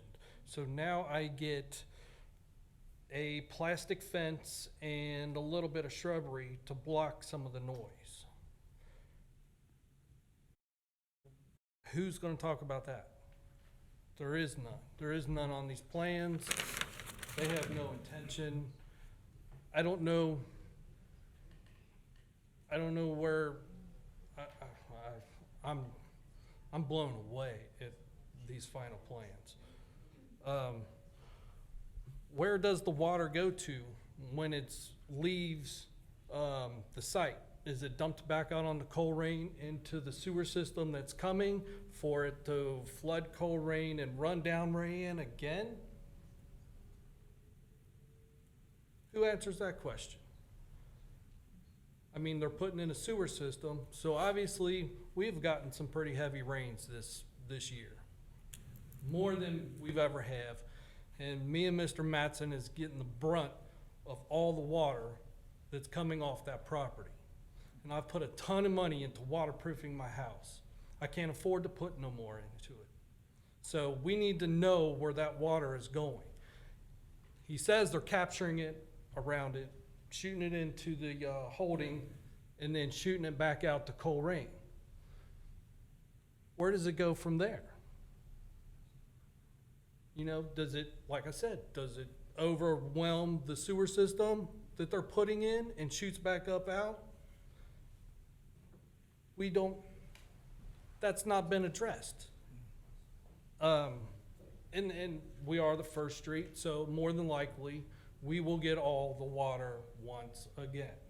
Whether if it's in our houses or it'll flood the bottom of Colerain, what have you. It's gotta be solved. I mean, I strongly hope you vote no for this. I really do. In the air quality, yeah, they may be within guidelines, but with them being the neighborly people that they are, and they always preach do the right thing, and maybe if they come up to a house and say, hey, can we test your air to make sure we're doing the right thing, that we're not invading your house with our fumes that we're bringing in from our gas stations, I would be more than like, yeah, test away. Take all the tests you want. It's being neighborly is what they call it. For them to say that it's unheard of to come into somebody's house and test the air. Come on now. We're asking for you all to come in to our house and test our air once a year. That's it.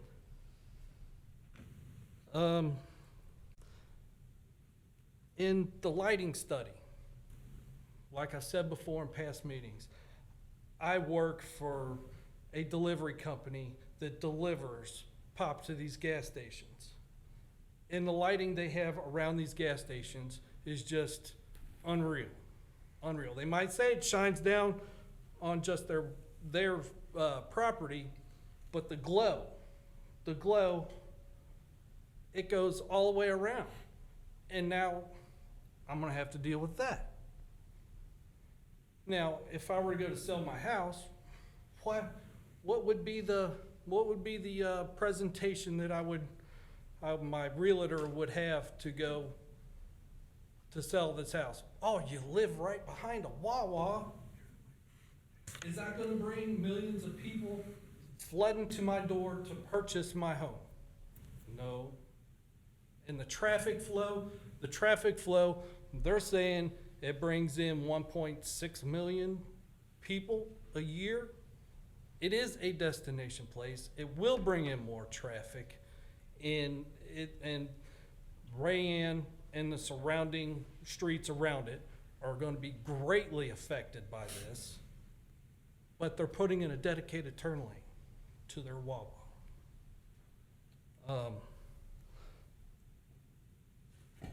In the sound wall, it just blows me away that it wasn't even mentioned. I don't know where. I'm stumped. I am literally stumped. No one from Wawa has ever contacted us. Well, I should say, I take that back. They contacted us once, and that was it. And that was basically, we're here to stay, and there's nothing you can do. It's basically what it is. And that's basically what the trustees have said also. So I hope that you all are on our side, and please vote this down and to make more improvements, because they're here. I've accepted that. And my behavior at the last meeting was uncalled for. And I apologize for that, but we know they're here, so please work with us. Please work with us instead of against us. The main thing that I want to know is, where does the water go on Colerain and the sound wall? Nobody's mentioned sound wall at all. And the lighting. Please, make a sound ordinance, make them lower the volume at a certain hour, between certain hours. The delivery times, I know, can be enforced. Just residents all around that will be affected by all those delivery trucks that come in. With that alone, what else? And the sound to be turned down between certain hours. Might not have turn them off at the pump, but at least lower the volume. And for them to say that the store manager is going to be on site and we can address our concerns to the store managers. I know for a fact that the store managers at these gas stations or slash eateries, whatever you want to call it, they don't have time to listen. They don't. They're overwhelmed. They're overwhelmed. with them limiting the man hours that they're allowed to have. They don't have time to listen to residents' problems. What they're gonna say, they're gonna give you a number, here, call corporate, and you're gonna get an answering machine. So we need a name and a number we can call to address our concerns, and them to get back with us in a timely manner. Please. We've got nowhere else to turn but you guys. You guys set the precedence here on what goes on here. We've accepted the fact that they're here in, I guess, since they invested $10 million, Colerain is pretty much getting it. Please be on the resident side. You are our last line. Thank you. Thank you. I'm going to let our engineer address the wall and the water once again. The wall was never installed to be a sound wall. It was a retaining wall, and we moved the property and changed the grades, and we do have a fence in place and landscape buffer, but I'm going to let our engineer address that. As far as the store manager, I take a little exception to that. We're very proud the way the stores are run. We have a great history, and the manager will take care of issues on site. He's the best person prepared to take care of issues on site. And lastly, what I'd like to point out is this is a quasi-judicial hearing.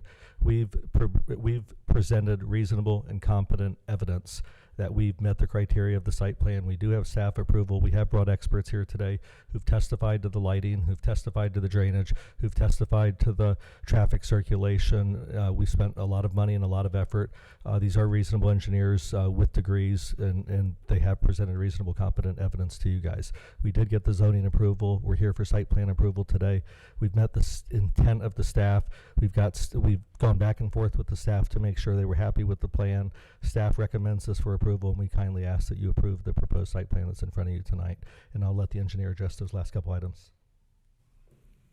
Look at the last meetings, there was a wall, a sound wall proposed. What's the minutes from the last Let the meeting? gentleman speak. Go ahead. Thank you. So breaking this up into two parts, talking first about the adjacency to the properties to the south, proximity to the site previously was, say, within 5-ish or so feet, 5-10 feet.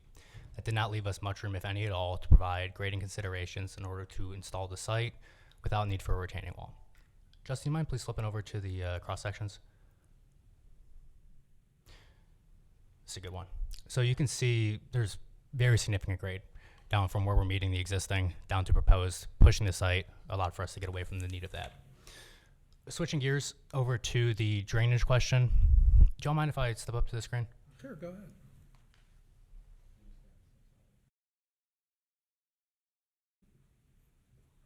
So we show contours on here. The drainage, that goes to the north. We're matching the existing discharge point with the proposed conditions as to what's hitting this point, specifically in existing conditions. We're reducing the runoff that's leaving the site per county standards and then some. We find when we're designing wet extent elevations for water quality measures is that those typically will over-detain. So we're really going to be limiting release along with putting in a position where the existing topography is going to direct that away from what's going south. There's a natural ridge in the road. We're just going to take where we're discharging that to the north, then elsewise then to the south, so where I previously spoken about the acreage of which we're no longer going to be setting in that direction.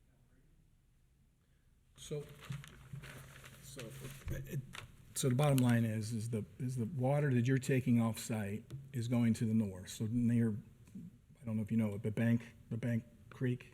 No, I'm not too familiar. Okay. Well, anyway, it's going north, is what you're saying. So it's going away from Rayanne. Correct. Okay.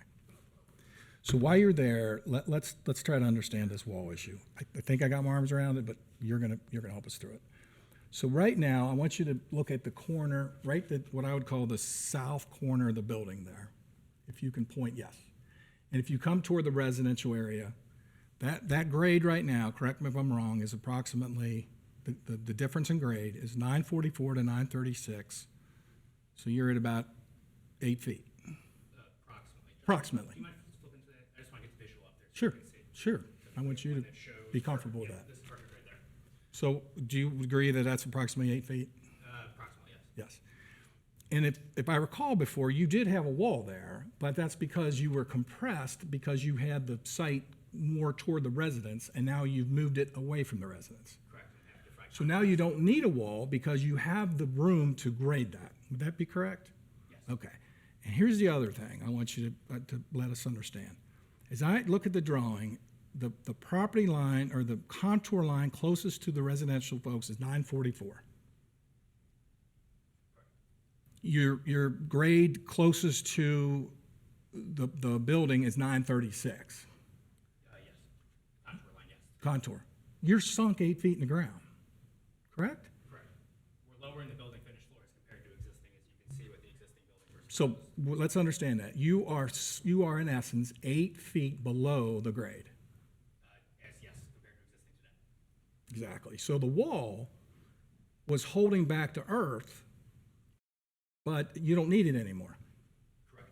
because you moved everything to the north. Correct. So with that, then, but you're still sinking the building 8 feet below, according to your grades. Elevation, and by moving it north, we were allowed more room to chase out those grades. But again, so what I'm getting at is the building's here, and the folks in their backyard are here. An 8 foot, and right at that corner, there's an 8 foot delta. Correct. Okay.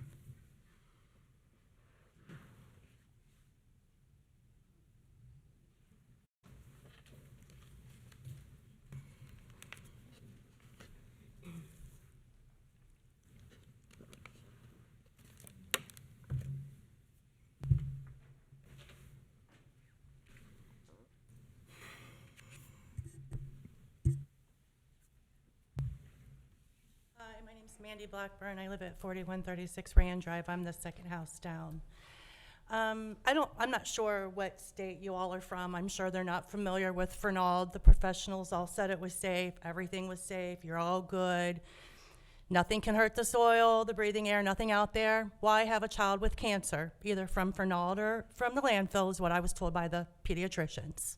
So for him to come in and say that they're within their legal rights, just like Rumpke's within their legal rights, but they crack my walls every day, I feel like we're not asking too much to have the air quality tested in our yards and our homes. It's for the safety of our children. I don't think that should be dismissed. Even if they are required to have regular checks on their gas pumps and their gas and their fuel tanks, I don't think we're asking too much for them to come into our homes and check the air quality. I'd rather be safe than sorry with my kids. I know that's not their concern, but that's my concern. And that's all I wanted to say.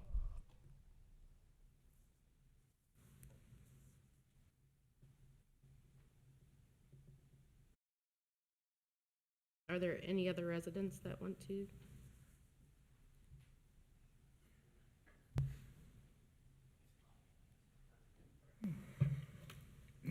Just had a couple more questions on the site plan. So we're here, finished floor of the storage here. In your situation, it's going to be. It's the opposite in yours. To the east. So Okay, so it'll be, below. what do you think it'll be? It's opposite, yeah. Yeah, the site's opposite where you're at, Joe. Colerain Avenue, basically going north to south. Here's my Or east to west, I'm sorry. Going west to east, you'll meet Colerain's. So we're about 10 to 12 feet. You will be below finished floor of the building, approximately speaking. But that's your home. That's you. Okay. That's the building. All right, so we'll be way down. And then the swell is gonna be. The swell's going to be even over here. So that's going to take yours before it even gets to your left. Okay, where would the catch basin? So that's going to continue on further to the south. And we're going to be installing a termite here, which is going to require some drainage measures. So we're going to flush this out a little bit further, because that's likely going to require a culvert as well. Where the old gas station is, I think we met someone that It's not on the line property. Sorry. like where the old gas station is, the Colerain is. I'm not sure what your slope is. It's like Ram Drive. Oh, no, I just don't know that slope off the top of my head. Gentlemen, would you mind having your conversation at the microphone, please? Sorry about that. So directly to east of our property, you know, that it goes straight up to the old gas station location, Colerain and Ram. Will that be a maintained slope, or will it be like it is now in We're maintained? only going to be disturbing within our property and within the right-of-way of what is is required to install But the driveway. So I don't On, know if, on one of my pictures, it shows your property line, which is way down on Ring and so I'd Drive. say slope is not going to exceed more than 3 to 1 That'll be mowed or? maximum, and that is 3 to 1, so it can be maintained. Okay, so it will be mowed. Okay, cool. Okay, I'm good. Not good, but that's all the question I have. And sir, with the hat, I think you had a question. Did, Yeah, so, if you could please bring up another cross-section of, no, go back one. There is just the two? Okay, I had seen where, yeah, so well, no, go back. But the question was answered. I had us backwards. I thought we were gonna be down here and they were gonna be up here, and wanted to know where all that extra water goes once it passes the swale that they're putting in. And then with the old gas station that sits up at the corner of Rayan and Colerain and Rayan Drive, that was Cly's property to begin with. So are they buying that property with this? No. Okay, because it was highlighted on one of those pictures of proposed land. But before you leave, it's still, I think I still got you confused. You are going to be looking up at the station. The site really changes itself. On that corner where I talked about, it is 8 feet in the ground. When it comes to you, you're looking up at it. It's a 5-foot delta. You're at 935 is the top of at the curb line, and you're at about 930. It's strange. The site kind of does this. Because right now, Cly's up here and we're down here, so it's going to be the same. 5 feet. So they're cutting 5 feet. It's a 5-foot difference right now. I don't know what they're cutting. I don't know what it is now. I can't understand the existing grades. Go back to another, about the flow of water. Go back one more. Stop right there. Can I walk up there real quick? yes. So, this is the final development plan, correct? Yes. Okay, we still have arrows coming this way, coming this way, coming this way. And then all of a sudden, they go this way, this way, this way, this way, this way. Where's that go? Our property. Goes to that swale that needs to be redeveloped because it doesn't work.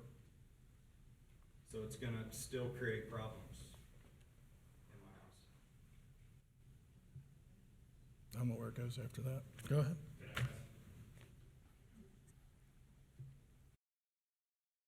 So the reason for these going this way versus these going this way is the swale starts and collects from here. Grades on this side are high, grades low to the side. As we start to shift where this is low and this is high, that's why we cut the swale in, to avoid having things sheet flow that way. And this is intended to take it clear to the right of way. We're going to be installing a right turn lane here, which may require the installation of a culvert that goes underneath it. So what I would recommend is that these arrows are taking these to the right of way, in the public jurisdiction by the county and the state. There's still gonna be a good amount of water coming off that hill from your property to my property, is what I'm trying to say. Please go to the cross sections.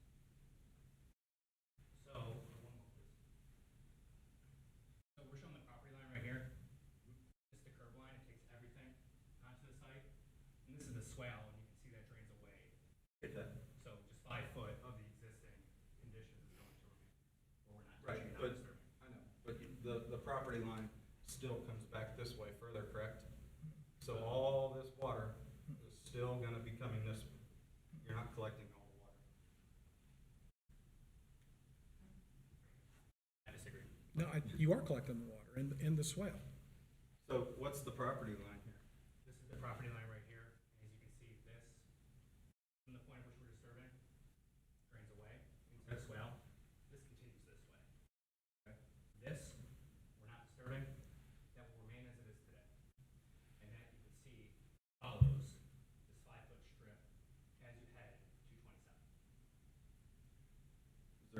multiple catch basins to grab that water, or is it just one that's up in the As per our analysis to the southeast corner?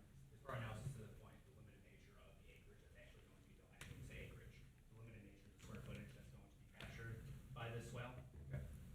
Our design right now will determine that we will not need multiple catch basins. Now, I would also recommend then the significant portion of what's being captured here is within the site, within the curb, where we do have numerous drainage structures to capture those and delineated to the basin.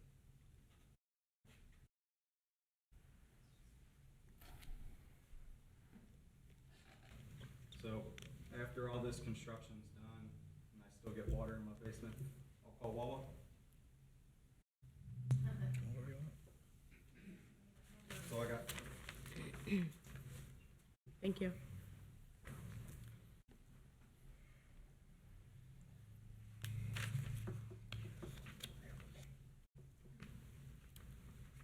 Are there any other residents of Rayan Drive that wish to speak? Right, I understand.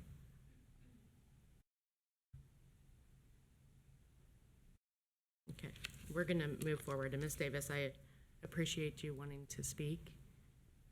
We're trying to. I would like to speak. I'm the president of a nonprofit organization that represents communities in Colerain Township and across the county. And as such, I am basically a resident everywhere. So just let me share this. The Ohio Revised Code has criminal offenses for air, sound, smells, all of that. It is a criminal offense. So I wanted the residents to know that they have the ability to file a criminal complaint if they feel that any business, including Rumpke or them, are violating those statutes. The zoning department is required to investigate and cite them if they are not adhering to what they have explained to you they're going to do, which I think they're going to do what they say they're going to do, okay? But you do have recourse, is what I'm telling you, on all the issues. It costs up to $50 to have a home monitor in your system to monitor your air quality. The Southwest Ohio Air Quality Board has monitors all over Colerain Township for toxic and noxious fumes because of Rumpke. We can get in touch with them and ask them to start looking for the chemicals that are known to be emitted from this type of business because they have all the stats on it. So I just wanted to let you know we do have means of redress and you do have the ability to bring actions when people fail to meet their commitments. The water issue, no answers on that. I think you're screwed. As long as it's better than it used to be. So, Mr. Miller, just to clarify, when a business is built, they cannot affect the other properties in a negative way. They have to make improvements to the property that they are developing, which may actually improve the properties that abut those properties, correct? But they can't make their properties worse. Their development project cannot have a detrimental effect on those surrounding. That's correct.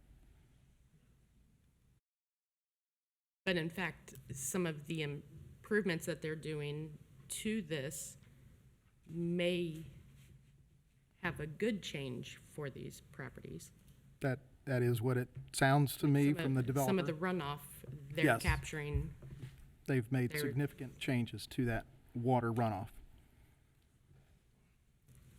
Thank you. And thank you for all the residents who came out today. I know you guys have come out what feels like a gazillion times. So we do appreciate you.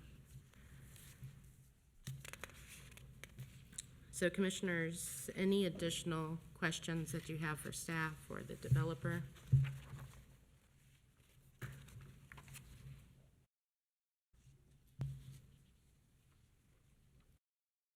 One question I have, and I believe I am going to butcher your name, Mr. Warmont. So we talked real quickly about the deliveries, and you made a comment that whatever we made a condition for, you hope that it was going to apply to other businesses in the area. Certainly. So that brings me to Mr. Miller. Mr. Miller, when we approved Kroger with a 12-foot wall. They are a PDB, and we did a 12-foot wall because it abuts up to a residential area. Is that something that we could make a condition that it is, instead of the 8-foot wall, we're doing the 12-foot wall? You certainly have the prerogative to change the conditions that are before you. Thank you. And we'd be fine with that. Thank you. And then my next question would be the TV monitors. What's your current policy for those monitors? So they operate when people are at the pumps. When there's nobody there, they don't make any noise or do anything, but we do have the ability to control the volume. So how do you do it, say, at your next closest Wawa to Colerain, which I think I looked was somewhere in Virginia maybe? How do you control the monitors there, or? I don't know, to be perfectly honest with you, but I have checked with our store design folks, and we do have the ability to control that.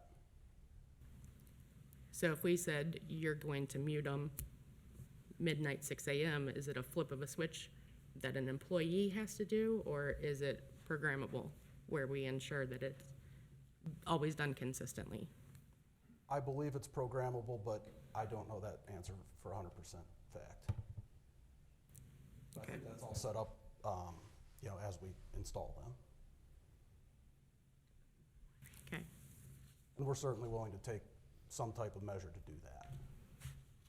Okay, you also mentioned that you would provide a point of contact.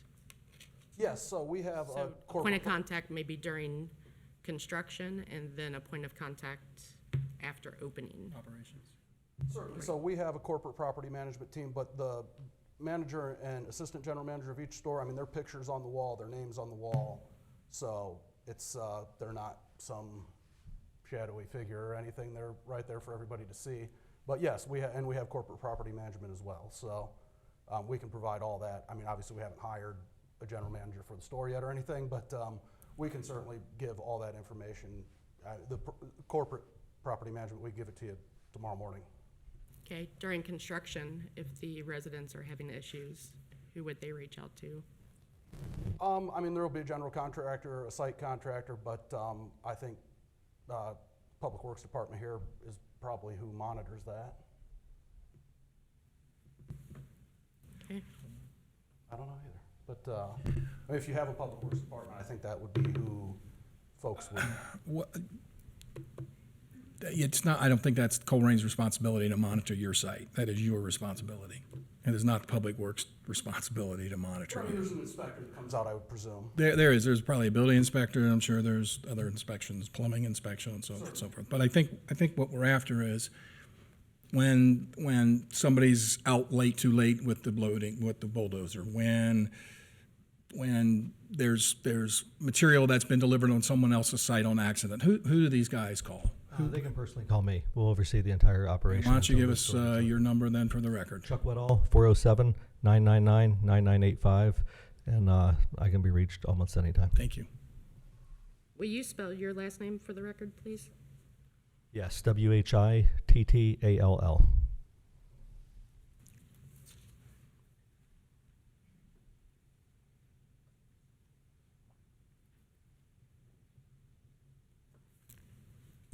So did everyone in the audience who wished to have that Get it? get it? Thank you. All right. I'm just going through the comments that were made real quick, if you don't mind.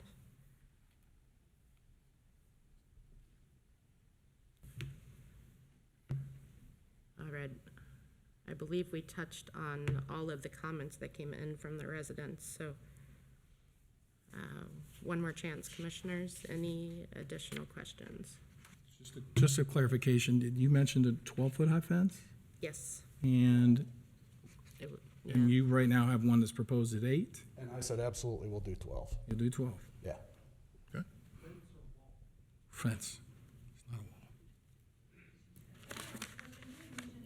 At- We won't install 1 square inch of chain link fence on our site. We'll not do it, period. Even if the township allowed us. So it would be the vinyl? Yeah, it'd be the white vinyl, just taller. Yep. Thank you. Sure. All right, so commissioners, we are at the point of a motion. And if we do move forward with a motion for approval, I do ask whoever makes the motion that we put a condition regarding the TV monitors and the reduction of sound. My proposal is midnight to 6 a.m., but of course, that's up to whoever makes the motion, as well as if we can include the 12-foot privacy fence as well. So there's the two that I would like to include. Mr. Wilson, just wanted to see if you had any that you wanted to include in any type of. Can I ask you one question for clarification? I'm sorry to interrupt. Sure.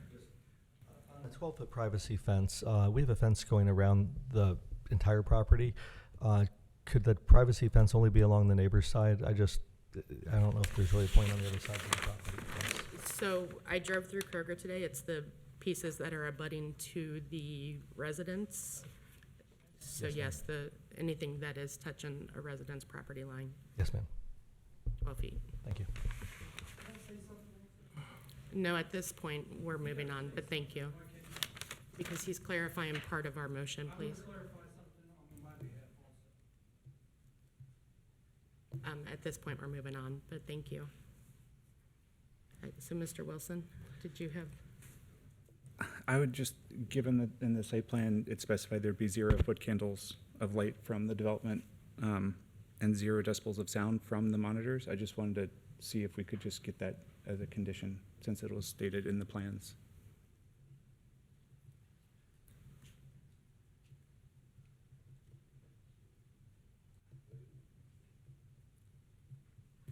Thank you.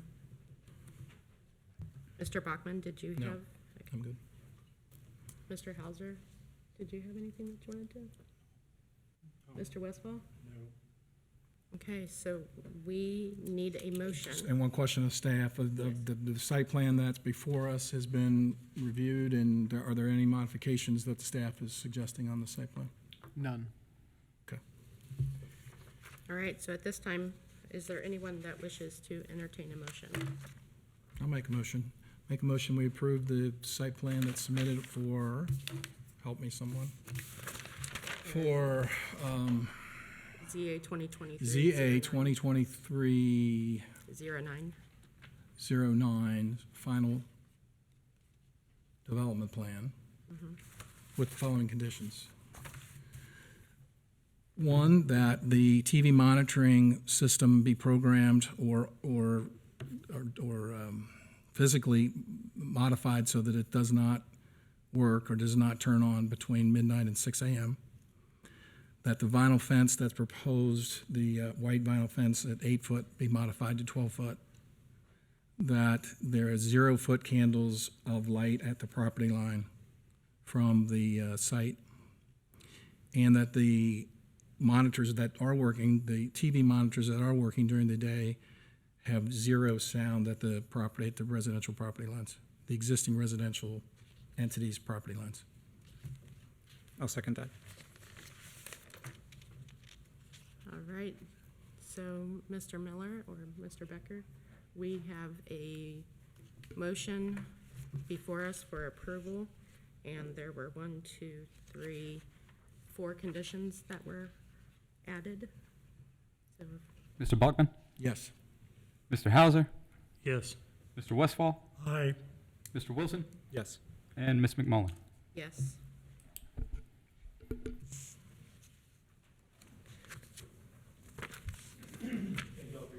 Thank you.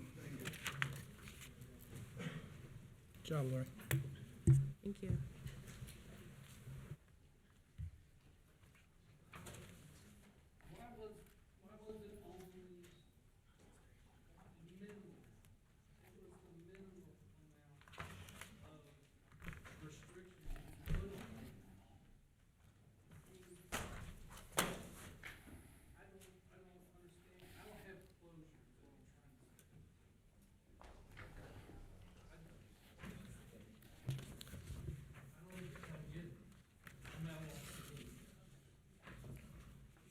There are some items that we can address, and then there are some items that are out of our purview, such as the,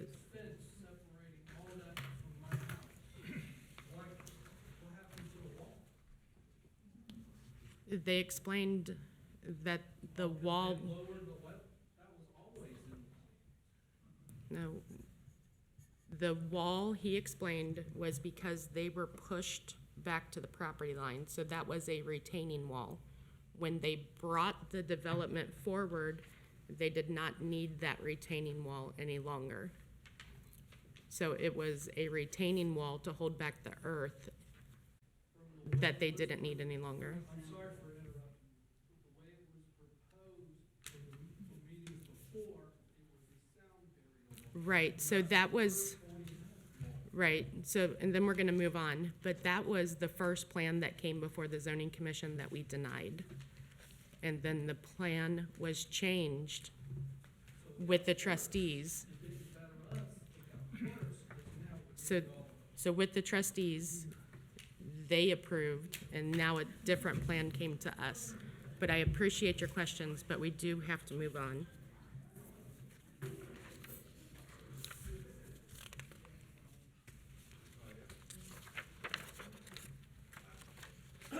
All right, so last month we held a public hearing for zoning case ZA 2023-12, which was a text amendment for recreational marijuana.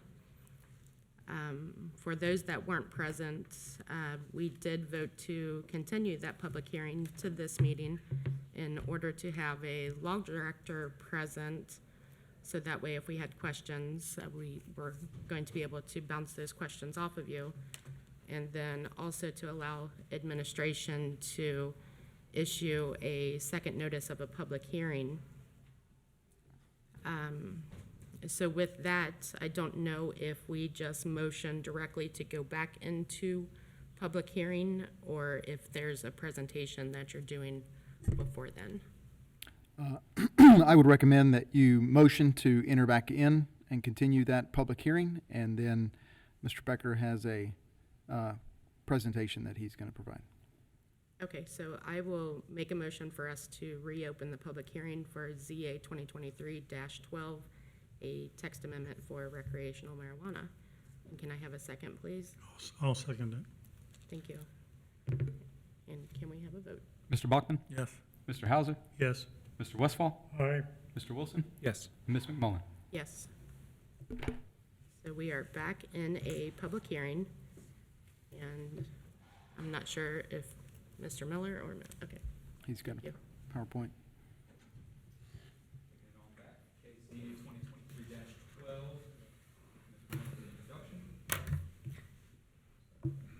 Now we're good. Just a little bit of brief history to start us off. So on July 18th, 2023, the Colerain Township staff requested from the Zoning Commission a motion to initiate a text amendment pursuant to Ohio Revised Code Section 519.12A1. Staff hereby now presents the proposed text amendments to the Colerain Township zoning resolution. This will in turn prohibit the cultivation, processing, or retail sales of recreational marijuana, which shall work to more appropriately align the zoning resolution with the federal prohibition on this Schedule I drug. Just general information, this is what we will be amending. These will be Articles 8 and 16 presented by us. Taking us back to March 14th of 2023, the Colerain Township Board of Trustees passed a motion initiating a text amendment to ban the use of property within Colerain Township for the cultivation, processing, or retail dispensing of recreational marijuana. It was Trustee Unger that made the motion to initiate the text amendment to address the legalization of recreational marijuana, which was then seconded by Trustee Wallert. This then takes us to the 27th of July, where the public is noticed regarding the public hearing that is then scheduled for August 15th, 2023. Taking us to August 15th, that is when the first public hearing is held by the Zoning Commission. The Zoning Commission requested that the public hearing then be continued until the next meeting so that we could work through additional time to thoroughly consider the text amendment. So now that takes us to the proposed amendments. As mentioned, we have uses in Article 8 as well as definitions in Article 16. Beginning with Article 8, we want to amend the table, that is Table 8-1, in Section 8.2, permitted uses, not to get too confusing, to clarify that the growing, sale, and distribution of recreational marijuana, as defined in Ohio Revised Code 3719.01, is prohibited in all business, office, and industrial zones. And then as for Article 16, that would be definitions in 16.2. Recreational marijuana shall mean any uses related to the cultivation, processing, or retail sales of marijuana, and any business, building, structure, vehicle, trailer, or land used for the cultivation, processing, or retail sales of recreational marijuana, as defined in ORC 3719, specifically, but not limited to 3719.01M. So here is what that use table will look like. As mentioned, this is for the business, office, and industrial zones. You can see right there that we do not have any it being permitted with conditions, or as a conditional use. So for the staff findings, based on staff's interpretation of the comprehensive plan as well as our zoning resolution, the current zoning resolution addresses medical marijuana but does not yet address recreational. Provided that marijuana is currently defined by federal law as a Schedule I drug, it is prudent that the zoning resolution be aligned with the federal law. So therefore, we in fact recommend approval of the proposed text amendment to the zoning resolution. And as mentioned, this is done so by amending the use table, that being for business, office, and industrial zones, as well as incorporating that definition in Article 16.2 that is pursuant to the Ohio Revised Code. And that will go ahead and wrap up my staff report.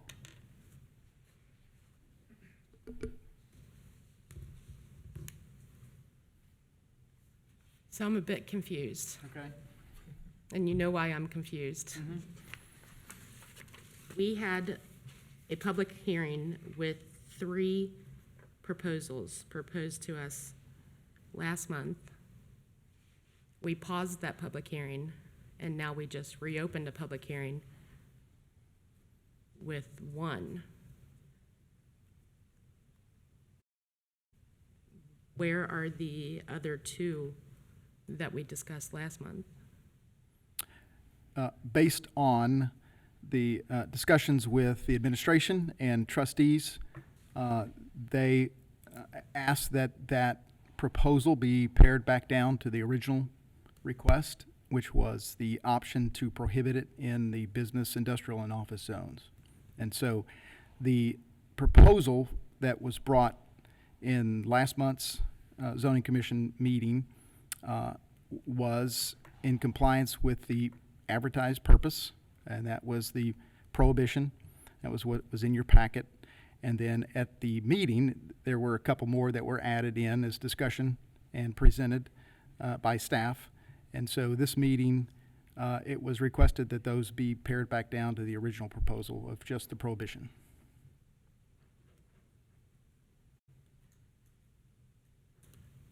And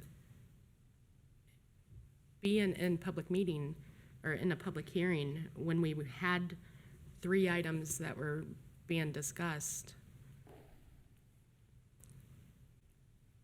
and now we just have the 1 before us, to me, it seems like we're doing an injustice to the public hearing that we were in, where even if the directive from the trustees was we really just want to ban it, we've already had discussions related to the others. It was the permitting it, and then it was the permitting with conditional use.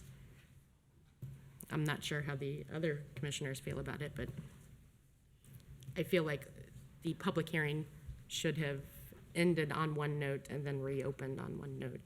And if we go through the process of talking about them and come to the same conclusion, a ban, great. You know, we followed the course that we were on. But I'm gonna open it up to the other commissioners to see if you guys have any feedback or concerns. I mean, this is just me, you know.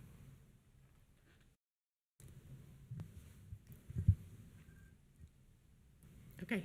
Well, I was just letting my colleagues kind of take the first run.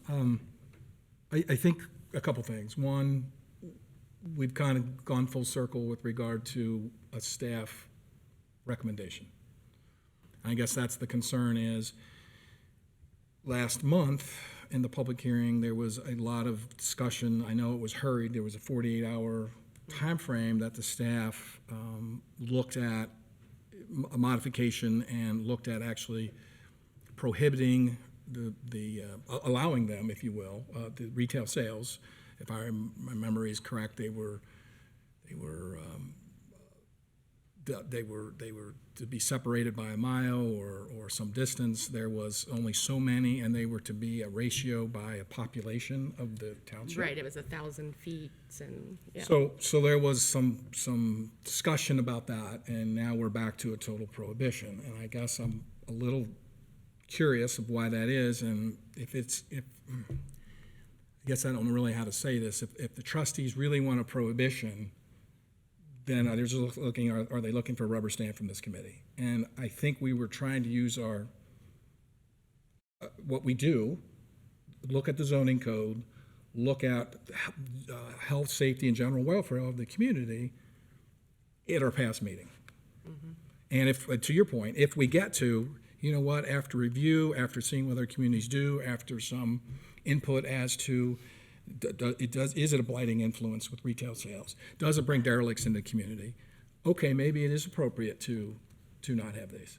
But I don't know that we've had that discussion.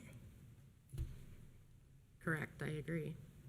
And we may get there, and that just may be me, and there's other folks on this commission who may say, you know what, I really don't care about that. I think it's appropriate not to have them in this community, no matter what the evidence says, no matter that there's 23 states that do this.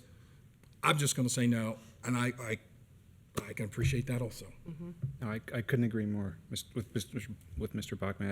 I couldn't put it into words so well. So yeah, I don't know that I did, but thank you. Right. And I mean, it's a tough conversation to have, but I feel like if we have already started the vetting of the other plans, that we should follow through and finish vetting what we started. And again, we might come to the same conclusion that, hey, this isn't what is best for Colerain, and then move forward, but also feel comfortable with the decision and the vote that we will have. At this point, it seems like a bait and switch almost, you know, like whether how fast those were developed, we have already discussed them. So we already have a little bit of ownership of, we've looked at 3 plans. I feel like we should carry through with the discussion of the 3 plans. Commissioner, I don't want to speak out of turn, but if I may,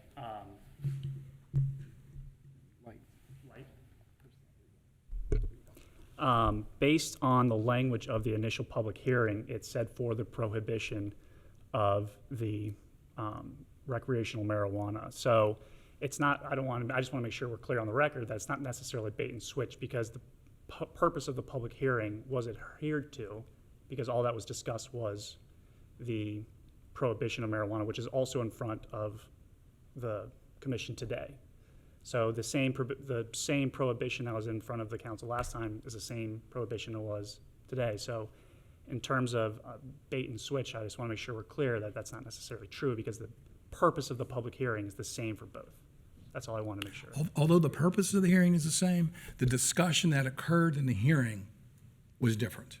We went from a prohibition thought process to maybe we should review these from a zoning standard process to, and the reason the public hearing was continued was, let's get some more information. What are our peer communities doing? What are the real issues with regard to blighting of retail sales of marijuana blighting a community? What are the real issues with regard to this vote in November, or whenever that's going to be, this coming November? And what is really the impact that maybe you as the law director see? When I look at the proposed language that's going to be before us in November, there's a paragraph that says, in essence, that the local, it says municipality, so I hope that transfers to a township, that the municipality has, in essence, no power to modify. In other words, you can't regulate. Now, I've read other material that says they can regulate, so it's a bit nebulous. And I think we're trying to get ahead of that, I think is what the trustees, from the tape that I witnessed, I mean, that's all I can go on. I don't go to trustee meetings, but at our last meeting, there was an 8 to 10 minute clip of the trustees deliberating this very issue and the administration saying, here's what I think we should send to zoning. And I think that's what I think the staff at the time was saying, you know what, it's somewhat nebulous what those trustees want. It was. When I looked at it, I'm like, I'm not real sure what they want. It wasn't real clear to me. But what's clear to me was maybe let's have some people who have whose basis or whose job or responsibility in this community is to look at it from a zoning standpoint. Maybe not so much a public policy of we don't want it because that's what the voters don't want. That's a trustee issue. You will make that issue. I'm not voting. I'm not here to be voted in and voted out. But I am here to try to do what's best, I think, for the community from a zoning standpoint. The health, the safety, the general welfare of the community. If you have evidence that says it is not good, and other communities and wherever it's in the state, in 23 states that have tried this, that have a similar demographic than Colerain, and that's a problem, I understand that, and I would wholeheartedly say that's not appropriate for this community. But I don't have that data. I don't have that evidence. I don't have any of that information. I think it's probably out there, but probably there's other data that says this is okay. I mean, if 23 states have this, there's something out there. I don't know those answers. That's not my job to provide those answers. It's your job as staff to give us some of those answers. Now, you have submitted to us a request for prohibition. I don't know that I'm there yet. I don't know the rest of my colleagues, but I just don't know that I'm ready to say we should prohibit it just because we should. Give me some data why. Is it blighting? Does it bring crime? Does it bring prostitution? Does it bring impaired driving? All those elements I'd like to know about. That's all I'm asking for. Right, and part of our public hearing, what we requested is that the public hearing was re-noticed. We would be discussing more than just banning of recreational marijuana, and it doesn't seem like another public notice was issued. A notice was not published on that topic. If we pass this, do you really think that we're not going to have anybody smoking marijuana in this township?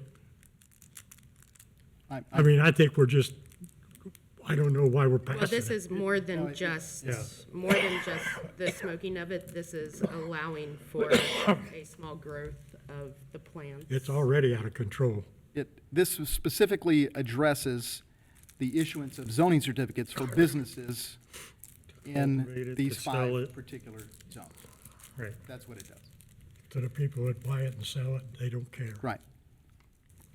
And that's if it's approved in November is what, correct me if I'm wrong, we're trying to get ahead of what we as the state of Ohio decide in November.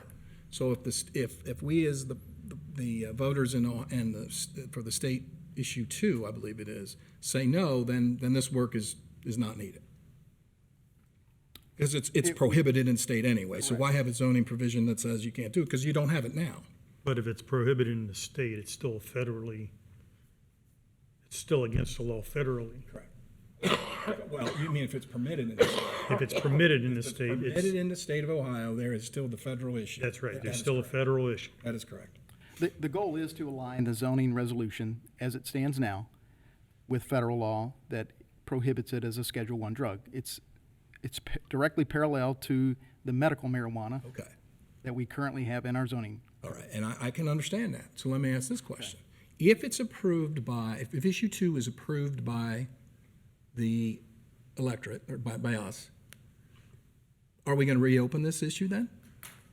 I would imagine that our law director will have to look at the state law, the new state law, and make a determination, are we in conflict, and how do we need to make changes? Okay.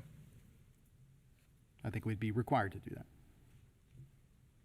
So explain that in layman's terms. So we would put forth a motion to not allow, and the vote happens in November. if it passes, we have to revisit it anyways. Is that basically what you're saying? Like the law director would revisit it That would be anyways? if the state proposal stipulates that localities, local jurisdictions, municipalities or townships or villages are not allowed to regulate commercial retail sales of recreational marijuana, then yes, we would have to revisit our zoning resolution to determine, are we in conflict or what do we need to change? It might even be moot on its face and not enforceable. So on what we have proposed tonight, does there need to be a stipulation that this only goes into effect if this is passed? Or it just modify that. doesn't? If issue 2 passes, the zoning commission would like to revisit this issue, or stands ready to review the issue if the administration's trustees / law department want our review. Okay.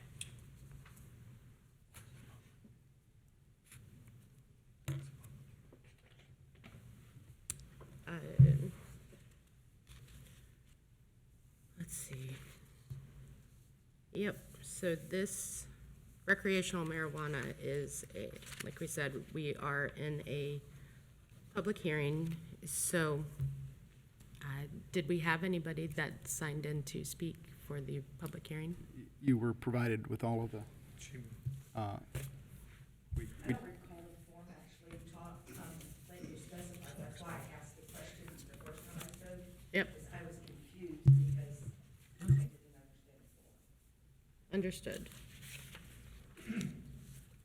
All right, so Carrie Davis. And then, Commissioner, I recommend swearing in anybody who intends to Yes. testify today, since it is a Yes, public so hearing. If there's anyone that wishes to speak in the public hearing, If anyone intends to speak, please stand and raise your right hand. Do you solemnly swear the statements you're about to give today are the truth, the whole truth, and nothing but the truth? Sure.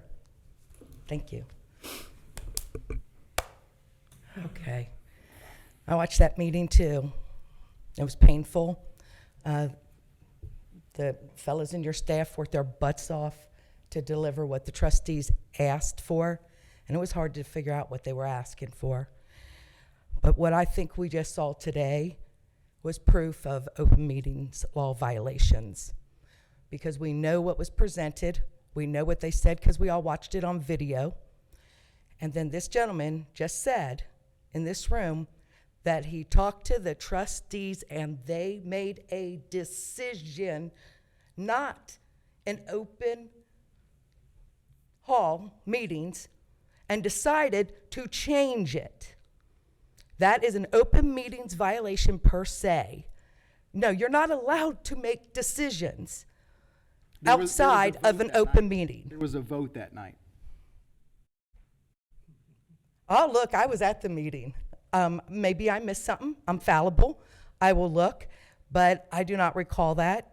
But I could be wrong. Ms. Davis, But we're making a decision there was a vote to initiate a text amendment. at the most at a recent one. trustee The note, most recent one. March, Pardon me? back in March. Right. What I'm saying is there was no public discussion at the meeting that occurred in between their presentation and today's meeting, where the trustees directed them to limit what they knew was presented to you all to debate and discuss. No, that's not. Okay, that's so not it's okay. That's just my opinion. I'll look into it and check the record. But I'm pretty sure we just had admission of an open meetings violation. I'm telling you, we got some bad things going on. We just got sued by Phantom and, Harderts. And I believe we were sued because of our overreach in trying to tell business property owners what they have the right to use their property for, despite it being within the code. And we settled that case out of court. We keep getting sued over and over and over because of our overreach. What we're doing here is poking the bear. And I'm pretty sure somebody, if you try to ban a dispensary again, is going to sue, and then our ban on payday loans our ban on pawn shops, our ban on the most ignorant thing. Remember when we banned microbreweries? We banned micro frickin' breweries, and every other community has it, and we don't because of our overreach and because trustees are trying to dictate what residents of Colerain Township, what choices they make. So we are getting ready to be imploded with lawsuits. Let me say something on the federal state. I was very touched by that gentleman's comments about, I took a federal oath as a soldier, and I took an oath here. So my degree's in legal research, I looked it up. That's what I do. So the way you meld those two is, number one, your state, the oath you take says that you will uphold the Constitution of the United States and the state of Ohio and enforce the laws of the state. Okay, so the two oaths are not in conflict. They are separate. Secondly, what I found, and I'm not an attorney, I am not an attorney, this is just my best understanding, being an expert in administrative law according to the courts of Ohio. So when you're on federal property, federal law applies. When you're on state property, county property, or any subdivision of the state, state law applies. So you can't walk into the post office with a joint, okay? It's still a crime on their books. In our state, every place you go, it's whatever the state law is. The ORC provides very specific limitations on what the trustees can pass as laws. We're manipulating the zoning code to basically create a criminal offense. And we're selectively prosecuting zoning code violations. We are actively trying to put them in jail, which I sent the statute to your cohort last night, where you're not allowed to create criminal law, but that's what we're doing. But here's my personal opinion. I don't smoke weed. I can't stand the smell of it. I'm one of those people who, when it hits me, it gives me a bad headache. I hate smelling it while driving down Colerain. I don't drink either. I think it's very hypocritical for these guys to apparently be making decisions at the bar down the street about what goes on here while they're drinking and telling my kids, who are grown adults, who make probably more money than any one of you, each one of them, and so they're very successful, that they're not allowed to smoke a joint. I don't care what they do. They take great care of their kids. They're upstanding citizens. I think it's ridiculous. Now, let me refute your team that's absent. Shame on what happened there, but they did research. They did their job. They busted their butts, and they refuted Mr. Wallert's statement that it increases blight and it increases criminal activity. You guys could not find any study to confirm that. Mr. Unger, his complaint was it'll raise the insurance rates. You guys could not find any source to confirm it. You know why? Because it's not true. You don't publish a study where you are proven, where your theory's proven wrong. Now, let me tell you what I think happens as an old lady, right? If we don't have dispensaries in Colerain Township where people can get a safe, legal product, we are inviting the gang members, the illegal drug dealers, the ones with guns in their pocket who will shoot you for a dime bag, right? We are inviting them to Colerain Township, and we're saying, here's your market. So this is a choice in my book between, do we want to provide a legal, safe avenue to acquire marijuana, or do we want the criminals doing it? The criminals are a danger to all of us. There is no study or evidence to prove the dispensaries do what they say. Not having dispensaries is when we invite the crooks in who have guns, who taint the marijuana that our kids smoke because they're stupid, and they get some other drug laced with some other chemical when we are saying we're not going to give you a safe product. Go buy it from Timmy down the street, and hopefully there won't be rat poison in it. Those are the choices I think. And I hate pot. It stinks. It's nasty. But that is my position on it. So thank you for your tolerance of me today. I'll try to watch you on TV from now on so you don't have to listen to me. But that's where I stand. Please do something to tell them, screw you. No, we're not going to be a part of this. Absolutely not. Thank you. And was there anyone else that wanted to speak? Nope, seeing none. He's laughing. All right, so seeing none, let's go ahead and stay in public hearing for just a moment longer. I'm a fan of, and I just want to go on record, I'm here advocating for recreational marijuana, and just like Ms. Davis, I've never touched it before, and since COVID, I have a few things I can smell, and weed, thank goodness, apparently it's a blessing, is one of the things I can smell going down Colerain Avenue. I couldn't agree more that if we just outright ban, and I see the side of the ban, and I get the purpose of the ban, but I also want to be able to have the discussion to say, is this the right path that we're traveling? What are the pros and cons of going those pathways? So I did just want to add my additional 2 cents. I think I'm up to 12 cents now. So I don't know who gets that money, but someone will. So just wanted to see if anyone else had any other comments before we close our public hearing. I would say just quickly that it's ironic that in the packets prepared for us that the goal when we were to consider the other two issues today, the stated goal, the rationale for approving them was increased focus on economic development and township prosperity. The rationale for this one was continue to provide high quality safety services. Not one might also say that the other goal is applicable here. I just think I'm with you. I think that a measured consideration of this is justified. Right, and also in the minutes that we approved today, it also, and again, I totally understand your point that the original public hearing said ban, and then here we go discussing 3, but we've discussed 3, and I feel like we want to continue discussing 3.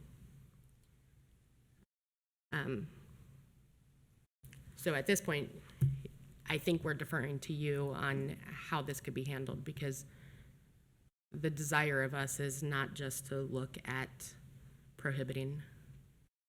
We do want to discuss all 3. We have not noticed the public correctly for us to continue discussing 3. So it's my understanding, and someone correct me if I'm wrong, based on the kind of procedural posture we've got going on here, is that at this stage, the Board of Township Trustees have recommended a petition or initiate a petition for a text amendment. So the purpose of today's meeting is whether or not to make that recommendation to initiate a text amendment to the zoning resolution. So it's my understanding that would be the commission decision today would be we do not make the recommendation for a text amendment. If that's my understanding of where we are in this process based on what I read from the agenda from the last meeting and information I've been given. You would have the responsibility to approve or deny what's in front of you. And then you could make a request as a follow-up. We would like for staff to bring something else back. Well, I feel like that's what we did last month. Well, correct me if I'm wrong, it's a continuation of the public hearing. So because no final decision was made at the last meeting, that this is the final decision today, is whatever you guys may decide today, that's the final, as opposed to last month when it was continued in progress.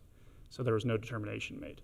Or is the second option that we continue again and public the notice, or notice to the public that, hey, we're gonna have this discussion and then carry forward at that point? Or is your legal advice now just for us to vote on what is before us, and it goes either direction of which way we go? My recommendation would be to vote on what you have before you.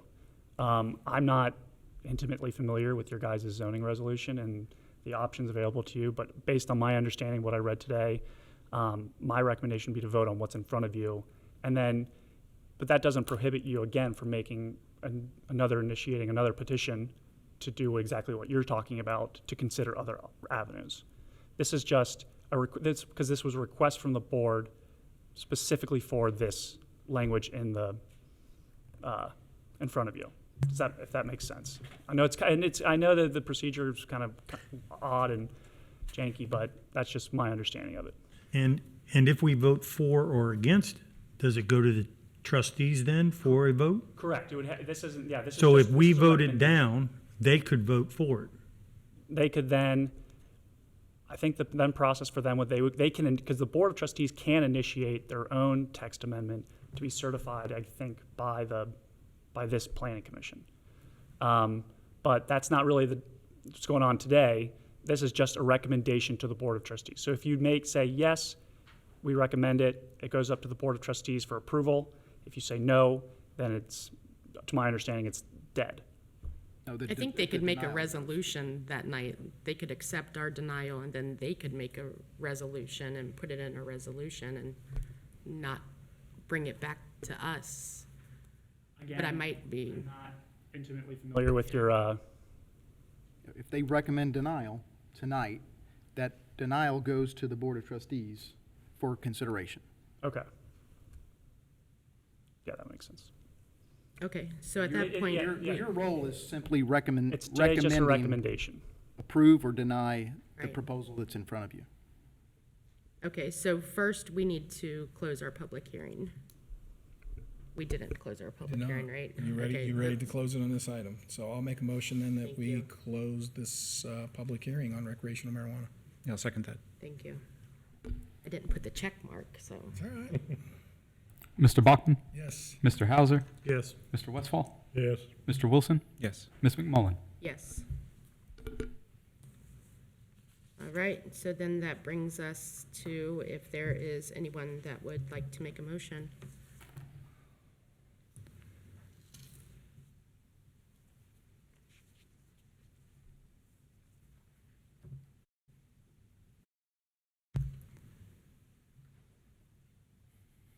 All right, I'm gonna step out then.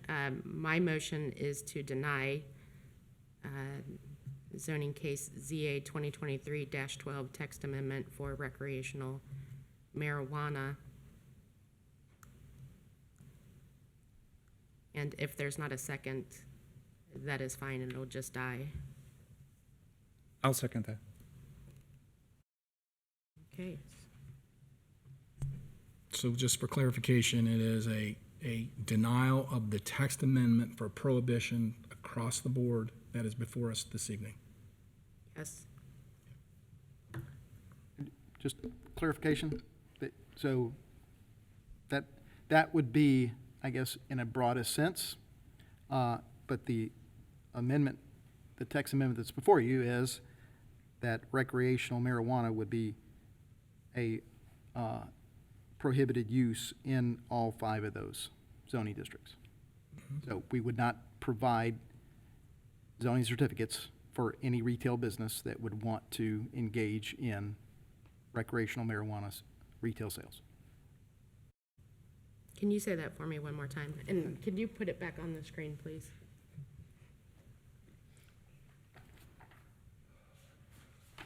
There, okay. So there's your table. And so what's before you is an amendment to the zoning resolution that would amend the table so that permitted uses for growing, sale, distribution of recreational marijuana is defined in 3719-01 be prohibited in all business, office, and industrial zones. So when you look at the table, then we are not permitted to issue zoning certificates to businesses that want to engage in retail sales and cultivation for recreational marijuana. Well, it would be that way either direction we went, because if we're denying it, you wouldn't even have this The there, motion is so- to deny the proposal, That's correct? correct. And remember, So a yes would mean that would be no. That's right. Yeah, what you're doing is recommending something to the Board of Trustees. That's what your role is tonight. You're making a recommendation to them. And you're going to say, you proposed this addition to the tables, and we are denying that, if that is the majority vote. That's the vote. Yes. Let me clarify. Well, two things. If you go back to the previous slide, please. There's two things. There's a definition, the creation of recreational marijuana, because you do not have that in the code now. That is right. You only have medical. That's correct? Yep. So that's the first thing we're doing, or that you are proposing. You are defining recreational marijuana as you've got it As listed there. permitted use, yes. And then the next slide, if you will, once you've defined it, you now are saying, hey, in these particular zoning districts, you're not allowed to do it. Yep, We've defined it, now we're saying you can't do it. that's right. Correct. I think the motion that's on the table is saying we're not approving the definition and we're not approving the table. That is correct.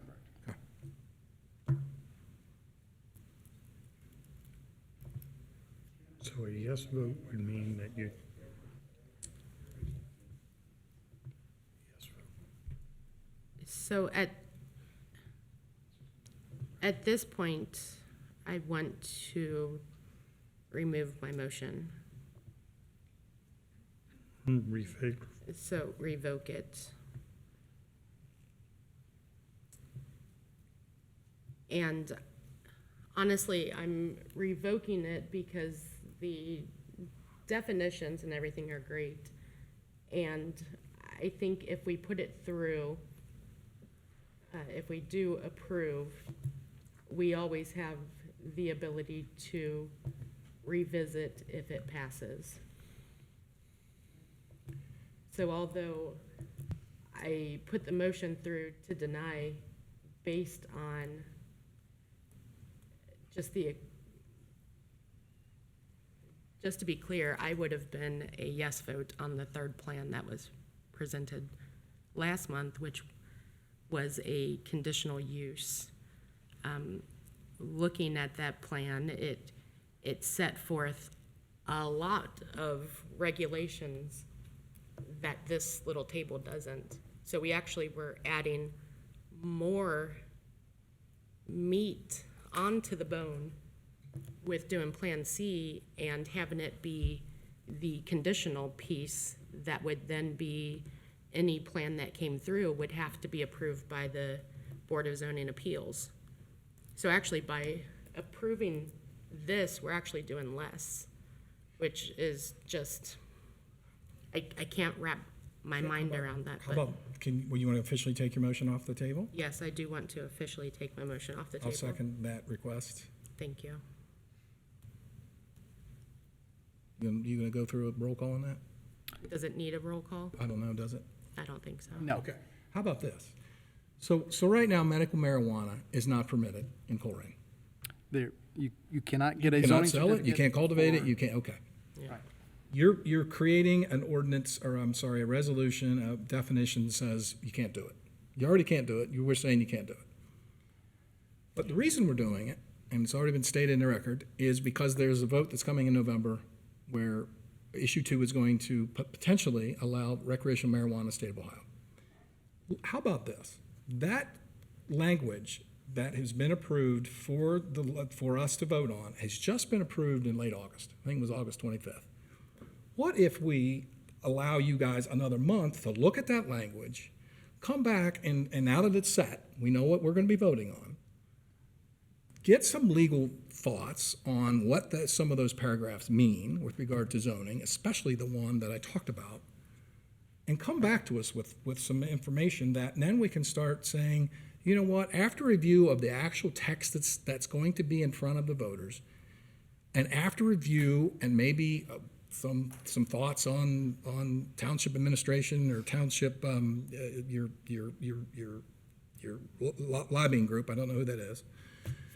Here's what we're doing, and here's why. That would be helpful. That would be helpful. Because I'll be honest with you, when I read I actually took a picture of it, when I read the language, it says the municipalities can't do that. Again, is a township under that same mandate? Is that not true? Am I reading that wrong? I think that would be helpful. Here's what the language says. We reviewed it. Here's what we think the issues are from a zoning standpoint for Colerain Township. Correct. Is that kind of where I think we're at? Yep. So I don't know how to put that in a motion. I think we deny, and we want you, just what I said, we want you to review the language that's proposed. Well, we don't even have to make a motion. If we don't make a motion, it dies. Yeah, I think we Anyway, think we could just And then let it it has to be die. revisited next. Right? If we don't even. That was never We don't even need to seconded. call for a vote. Is that correct? Yes. Gentlemen? I mean, we can let this die right here without making a motion. So, it's my understanding that the public hearing is whether or not to make the recommendation. So you're suggesting just you're not gonna make a recommendation at all? Is that what you're? At this point. At this point, yeah. And putting it off until next month where we can get more information on what the law is actually gonna do if it's passed. And then add That's some what you're of, saying, right? right, and That's- then add some of the meat to it that was in Plan C. Because there was some really beneficial things that were inserted into that proposal that we are just missing the boat on. If we're going very simple here when the other plans were not simple. I mean, they're in our minutes. I mean, we have a couple pages worth of what was proposed to us last month. And I would add, if we could also have a public hearing, have a public notice sent, because we still haven't had a real opportunity Really? for a true public hearing. Right. Again, I'm not, I don't think that you can, I think you do have to make a it's my understanding from your guys' zoning resolution that you do have to make a recommendation. Your recommendation, it sounds like you would be saying, we do not recommend the text amendment to the board, and then that issue would go in front of the board at the next meeting. I think that's correct, but can we put the caveat that we would like, now that the language is there and it's been certified, that we would like a staff review of that language and the issues as it pertains to zoning in Colerain Township? Yes, you can absolutely include that with your recommendation. And so we cannot table it one more time? Is that my understanding? If you could continue it in progress again, If we were to table it again, can we say we want an additional public hearing? Because part of what our gripe was last month is we had, correct me if I'm wrong, we had zero people Yes. come to a public hearing on recreational marijuana because what was posted was we were just going to Ban discuss banning, and then we ended up in a Talking about discussion two of, other options. right, of 3 different options. We want the public here, not that Kerry Davis, isn't enough for us, but, we're a big melting pot of a community, and we want to hear from those for and against, we want the opportunity, whether people take that, we can't control. But yes, we want to see what is on the ballot, how it really does affect us, how detrimental is recreational marijuana to us now. We just want more. So here's the language that scares me. This is from the whoever certified this on the website. And there's a lot of stuff, but this is the one that I think pertains to us and is germane to us. Prohibit certain local government entities from limiting specific research, levying a tax or charge on adult use operations, their owner or their property not generally charged on other business, and prohibits certain local government entities from prohibiting or limiting adult use cannabis, home grow, or prohibiting or restricting an activity authorized by the proposed law. I'm not an attorney, but I would like an attorney to tell me what that means in terms of zoning, if that should pass. Can you identify what paragraph that is? It's actually, they're bullets. Yeah. Okay. And it's That bullet is third from the bottom. Do you guys have that and it's not there? Is it there? Well, it's. Remember, I got this on the internet, and everything I get on the internet's absolutely 100% right, This so. is So is Facebook. This is the petition that was circulated with the proposed law. Okay, is that? It's 50 pages. Okay, well, that's interesting, because I thought this was the actual language, so please tell me that what we're voting on is not 50 pages at the issue 2. I don't know what the ballot is actually going to look like. I doubt they're going to print 50 pages worth, but this is the petition that they circulated with the proposed law. Okay, so all I can tell you guys is what I was told what I read, this was the language that was going. I don't know. Again, I don't know, it's my job to know. It's your job to tell us that. So decision to then, I guess, today is going to be continue in progress again on the issue. Is that correct? So to keep the public hearing open, or to deny with some reasons why we're denying? Well, let me ask this question. You've heard our quandary up here. What would the staff prefer? I think the preference would be to take a vote on this proposal in front of you, send that to the trustees, and then make another request for what you have just iterated. The research on the impact, what the language would potentially provide for, that's going to be on the ballot if it does pass. This is a law, not a constitutional amendment. And then any particular research that's out there relative to communities that have already legalized recreational marijuana. And then a proposal for option C. Or just proposal for options? Okay. Doesn't need to be C. Other options. Whatever you guys feel is appropriate after you review the text and review your research. Okay. About my opinion. Nope, I agree. You did vote to close the public hearing. We did. We did. And then I made a motion and then withdrew that motion. And now we are at the point of needing a motion. So I'd like to make a motion that we accept this proposal with the caveat that if it does not pass, that it come back to us next month with more information as we discussed. Table it, just table it, folks, table it. You don't have enough information, the language sucks. Carrie, The please, problem- please. I'm sorry.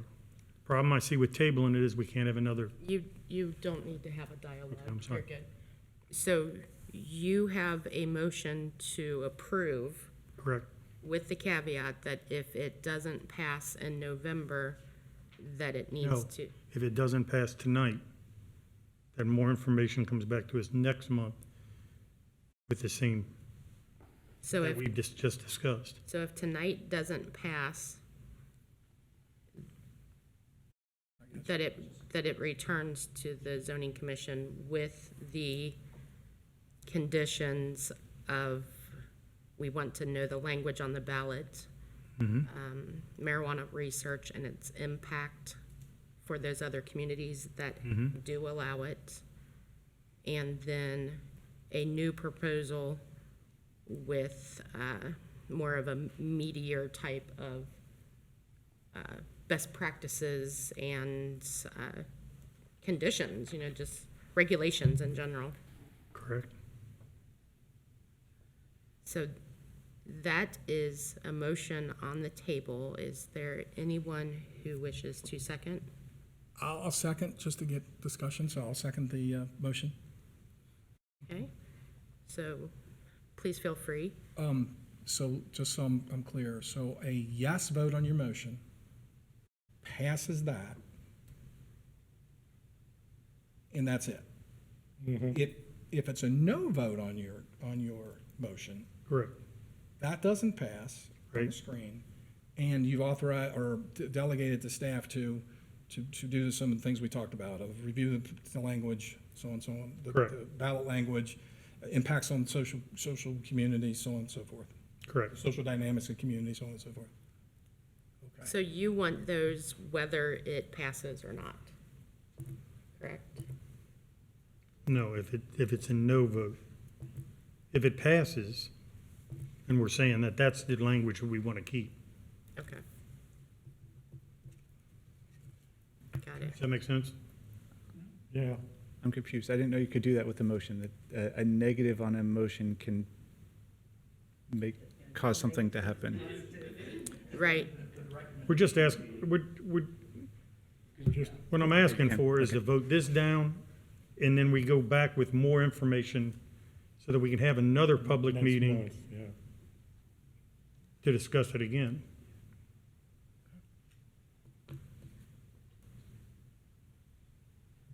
So Confusing. your motion was to accept with a caveat that if it doesn't pass, that you have the 3 conditions. Yeah, I don't even know if we have to do that, but I like it. I get it. there might be an easier way to do it, but I don't know it. Well, we have a motion and a second on the floor. Mm-hmm. So Any other, do you understand? I think so. Do you understand? yeah. Okay. I just want to make sure that everyone I think the understands. simpler solution is to table, because that way it just continues and then it doesn't send any recommendation to the trustees, but I don't know at this point that that's an option. It would be an option if the motion was withdrawn. Is that an option legally? You're allowed to withdraw the motion, absolutely. And you can continue it in progress, as I said before. You can't, the commission does have to make, either continue in progress, make the recommendation to adopt, or make the recommendation to deny. Those are the 3, under my understanding. When you say continue in progress, are you referring to the public hearing? Correct. They've already Which we closed. closed? They just closed it. Yeah. Okay. And then the So that's why I'm saying if we go this way, we can open a new public hearing on the same situation, on the same subject. So it makes sense then, I don't know, to be frank, I don't know what the consequence of tabling the recommendation. My understanding, based on the reading of the resolution that I did, was that today's public hearing was to make a recommendation to either or not make a recommendation. I'm not aware that there's an Okay. option to table, Okay, maybe, based on the Colerain That's okay resolution. then. maybe we ought to do this. Vote on the motion. Let's just vote on the motion. Yeah, we can vote. Let's vote. Okay. If the public hearing's been closed and there's a what's the word, a legal issue of further debate, let's just do what you've done. Let these guys go back to the trustees or go back and do their homework and bring it back. And we'll create a new public hearing on that issue. Yeah. And I think that's the best way to do it. we'll do it, we'll deal with it. And if we get a bunch of people who want pro and con, I think, Lori, that's what you're asking for. So- Let's vet this through the community. And to be clear, one of those 3 conditions was a public notice being sent. Correct. Okay, thank you. And to be clear, a yes vote would be to accept this. A no vote would be to move on to next month. Right, Understand? just to answer Mr. Wilson, it wasn't to notice the public, but if it came back to us It would legally, be. they would have to do it. Okay. So the 3 were that we want to know the language on the ballots, marijuana research and impact in the communities that have it, and then a proposal with more built into it. Okay, so we have a motion and a second. Mr. Bachman? No. Mr. Hauser? No. Mr. Westfall? No. Mr. Wilson? No. Ms. McMullen? No? thank you everyone for having the discussion. So next up, we have an informal concept review for ICR 2023-05 at 6401 Colerain Avenue. And Mr. Becker, I believe you probably have the information for us. Yep. Thank you, Ms. McMullen. As just stated, this will be an informal concept review. This particularly will take place at 6401 Colerain Avenue. This is for the review of outside storage. The applicant would be Ken Schuerman with Schuerman, oh my goodness, sorry, Properties. Property owner being 6401 Colerain LLC. Here we have that application as well as that letter of intent. More on that. This is regarding the fencing. Here is the attached site plan that was given to us by Mr. Schuerman.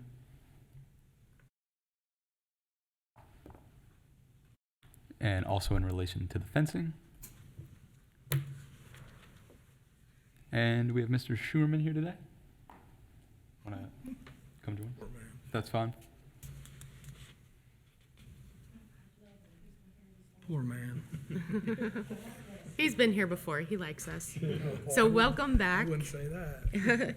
And just wanted to explain a bit. You saw a lot of formality in all of the other cases, and this is strictly what it is. It is informal. It's just a dialogue. There's no vote. It's just you showing what you want, and we'll give our opinion on it. We're full of opinions, so have fun. Great, thank you. Thank you. Ken Sherman, Sherman Properties. I'm a partner in the property at 6401 Colerain, and thank you for considering this during the informal concept review. So what we would like to do at this property is move product that is inside and move it outside.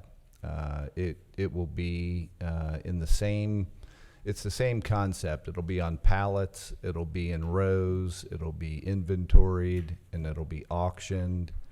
And then the online bidders will come and pick it up. So it'll turn the same as the product inside. It's just, it's conducive to being outside. It'll be building materials, garden materials, lumber, metal, things that can be outside in the weather. So that is the purpose of our request. It's not going to be, you know, dead storage stuff that sits for months. It'll be property that's turning just like the property, or products that are turning just like the products inside. So it'll be gated and fenced. It'll be connected to the building, so there'll be, you know, forklifts kind of coming in and out, moving the product in and out. So it'll be kind of part of the building, but it'll be outside. The 0.75 acre delineation in blue is our concept of where to put it to stay out of all the ingress, egress, fire access, truck access, lanes to keep all that clear. What else can I say? So we're, you know, improving the property. We've painted it, landscaping. We've done the parking lot. So we're moving right along, and this is something we'd like to do. I met with staff. They did not like the style of fence at all. I respect that. I was thinking that maybe it would be good to create a visual screen with those slats and tie the color of the slats into the new color of the building. That doesn't do a very good job. We could pick a different color. That's kind of immaterial. But my vision was pick a slat color that's complementary to the new color of the building and create some kind of visual screening. Keep the fence high enough so that there is some kind of visual screening. You can't really see it very well driving northbound on, driving southbound on Colerain. You pick it up a little bit more when you're driving north, kind of at the beginning. It's a little more visible that way. I get that, so that's why I was trying to tie the color into the building, so it would be the least obtrusive as possible. After I met with staff, I drove around the township for a while. There's examples of wood fencing and screening. There's examples of painted aluminum screening. We're flexible. So this was kind of a starting point, and we'd like to do it. It would help our business a lot. So we'd like to come to some kind of happy medium on what would work for the township and what would work for us. Type of product? Stuff that can be stored outdoors that is part of the auction process, building materials, garden materials, lumber, things of that sort. It'll be on pallets. Being outside and I saw your fence diagram, I didn't see any barbed wire. Since you have product, it'll be outside, theft could be an issue. Are you thinking, how are you securing that fence, or is it just a fence? Lighting and cameras. Okay. It's a 6-foot fence? That is 6 foot, I believe, is what was one of our options. Is that, I can't see the fine print. 650 foot is 6 foot Does that say tall 6? galvanized. I think that was an option. I don't recall if they had taller. I think they had 4 or 6. I don't know if they had 8. And I didn't know how big we wanted to get. Does it get too big? Yeah, they got 7 and 8. Well, they got up to 12 foot. Okay, thank you. It went out of our budget. Yeah, I would imagine. Yeah, I honestly have no problem with it. There's another building doing something similar to this. It's on the other corner of our township. Mueller Roofing, who has the same setup out front, and if you go with 6 foot and They did a nice looking 4 foot painted aluminum with landscaping that looked pretty good. yeah. For me, I want you to be secure, but I don't want a 12-foot fence either. Right. I mean, keeping it outside, you obviously know a camera isn't instant police presence, so you Right. already know you're taking a chance. Right. Did Mueller have any concerns about that? I guess they didn't, because I checked it out. It didn't I don't seem think they very came secure. through us. They might have gone through Hamilton County zoning. I Maybe meant they from, weren't. security. Oh, are they BZA? Okay. But I don't know. I don't know if they had. What about a slat color that complemented the new building color? Does that interest you at all? Yes. Anything that is a beautification is welcome. Okay.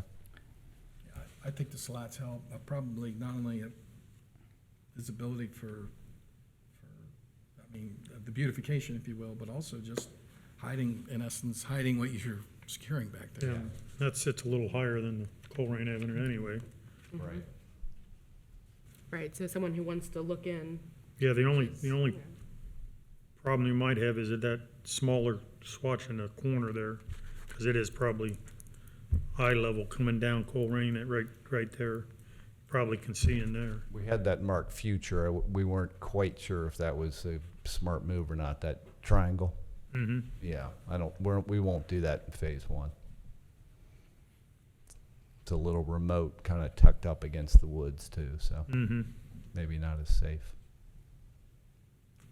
Right, so I think what we're saying is you come back to us with a modification.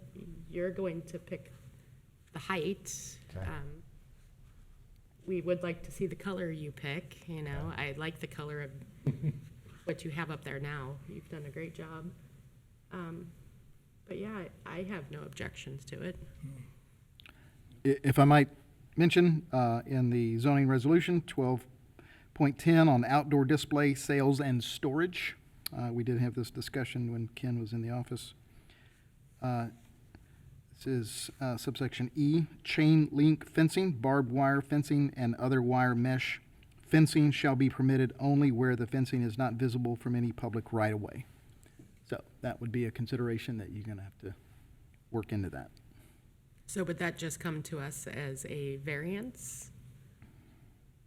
If that's what you wanted to allow, then yes, that would be a modification to the PD. Because otherwise, on your plan, would you mind going back to just there really is nowhere else for you to put a storage area, but other than somewhere in your front parking lot. I mean, you have some land to the back, but I couldn't imagine the cost for developing that. It sounds like what's at issue is the chain link, right? So if it was made of some other material, that would be acceptable? And that he mentioned Mueller, and they use the coated 4-foot aluminum fence. It's nice, but the question that we had was whether that provided the proper level of security for product out there that would not presumably have 24/7 security. What about Duke Energy's chain link? That's a great question. I guess they probably do have that, and maybe that's part of the PD. I can research that. Just curious. Yeah. Right, so I think if, So, go ahead. so the code is no chain link, correct? But That can be visible from the right of way. it doesn't say anything about if you put slats in that chain link, that it really now is the converted chain link, if you will. That's a little more aesthetically pleasing. It is more aesthetic, no doubt, but it is still I chain still link. think you would need a variance. Would be budgetarily prohibitive or cost prohibitive to do wood fencing? No, that would be fine. I don't know if that would look as good from your perspective. I think that's a little more structural looking, in my opinion. You know what I mean? Like permanent, but we're flexible. Okay. We could do that. if you Just wanted. curious. Did you state what the approximate square footage is of this outdoor storage? 0.75 acres. Next subsection is all outdoor sales, display, and storage areas shall be maintained, shall be limited to 5% of the gross floor area of the principal structure with a maximum of 2,500 square feet. What about the other examples in the township that are quite a bit larger than that? Okay, the outdoor storage, yeah, that, again, those might be addressed in variances that were granted. What, you said 0.75 acres? Mm-hmm. Okay.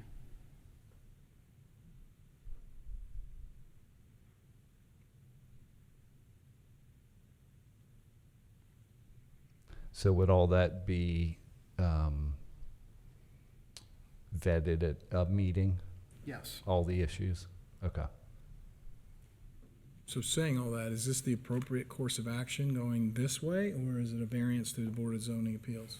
Well, given that it's a PD, This would be the we appropriate- need would a that- minor modification. Okay. Okay.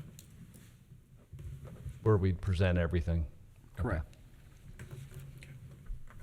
Yeah. So I don't think we are opposed to seeing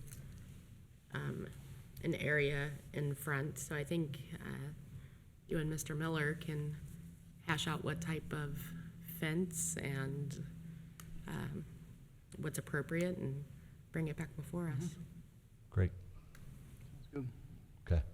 Thank you, Ken. Thank you. Appreciate it. Have a great evening. You too. All right, so we are almost finished. I have, so under old business, so we had previously looked at zoning case ZA 2023-10, which was the text amendment for violations and penalties. And just wanted to see if this is something that could be brought back before us as well. Yeah, the Board of Trustees did vote that down. Right. And so that could be a request from the zoning commission to propose something different. You could request that staff prepare and bring back some specific proposal that you could consider on violations and penalties. Yes, and is that something that we need a motion Yes. to initiate? Yes, you would. Before we go there, was there any reasoning of why they turned it down? Was there a particular section? Was it just a policy standpoint? What's the I think they feedback? felt like it was just a little too far to allow for the jailing of employees who were apparently in following orders of their employer, but then at risk of imprisonment. Yep, so I think there was a lot of good that was in that overall, and where we're at now with our enforcement is a little light. So I do want to make a motion to bring back or initiate a text amendment to ZA 2023-10, violations and penalties, and to tidy up the piece that the trustees didn't like, so that way we can get the rest of it through. So that's a very long motion, and I know it's just me babbling, but if anybody would like to second, or it can die without a second. I'll second it. Thank you. Mr. Bachman? Yes. Mr. Hauser? Yes. Mr. Westfall? Yes. Mr. Wilson? Yes. Ms. McMullen? Yes. Thank you. It's a very good text amendment, so I hope that we can come to some type of resolution and get it. So last meeting, and I just want some guidance maybe from legal, we did vote to initiate a draft text amendment to Article 4, which was requiring the same staff member who presents a text or map amendment to the zoning commission be required to also present to the trustees. So I just wanted to find out what our options are for that. You know, obviously things have changed, and if it needs to be brought back and addressed, or if that just dies. So I just want to make sure that every circle that we started, we're closing. I'm sorry, I'm not familiar with what you're talking about. I was not presented in front of me. What was the resolution for? So it was, we voted to initiate a draft text amendment to Article 4, which would require that the same staff member who presents a text or map amendment to the zoning commission be required to also present to the trustees. And it passed 5-0, and I just wanted to find out what we do with that request And at this maybe to point. clarify, that was a staff-initiated request to us. Okay, okay. So that was not from the board, that was staff. So I think we're just trying to understand, is that coming back? Is that been researched and not appropriate, or kind of what's going on? To be honest, I have not researched this issue. I'm not aware. I can get together with Scott tomorrow, and we can provide a memorandum on the issue. for you guys to be provided, but I apologize, I'm not familiar with this Totally fine. issue. I had a discussion with the township administrator, and he felt it was very inappropriate because of the potential for one of those staff members to not be available to make a presentation. Okay. No longer with the organization. What do you do?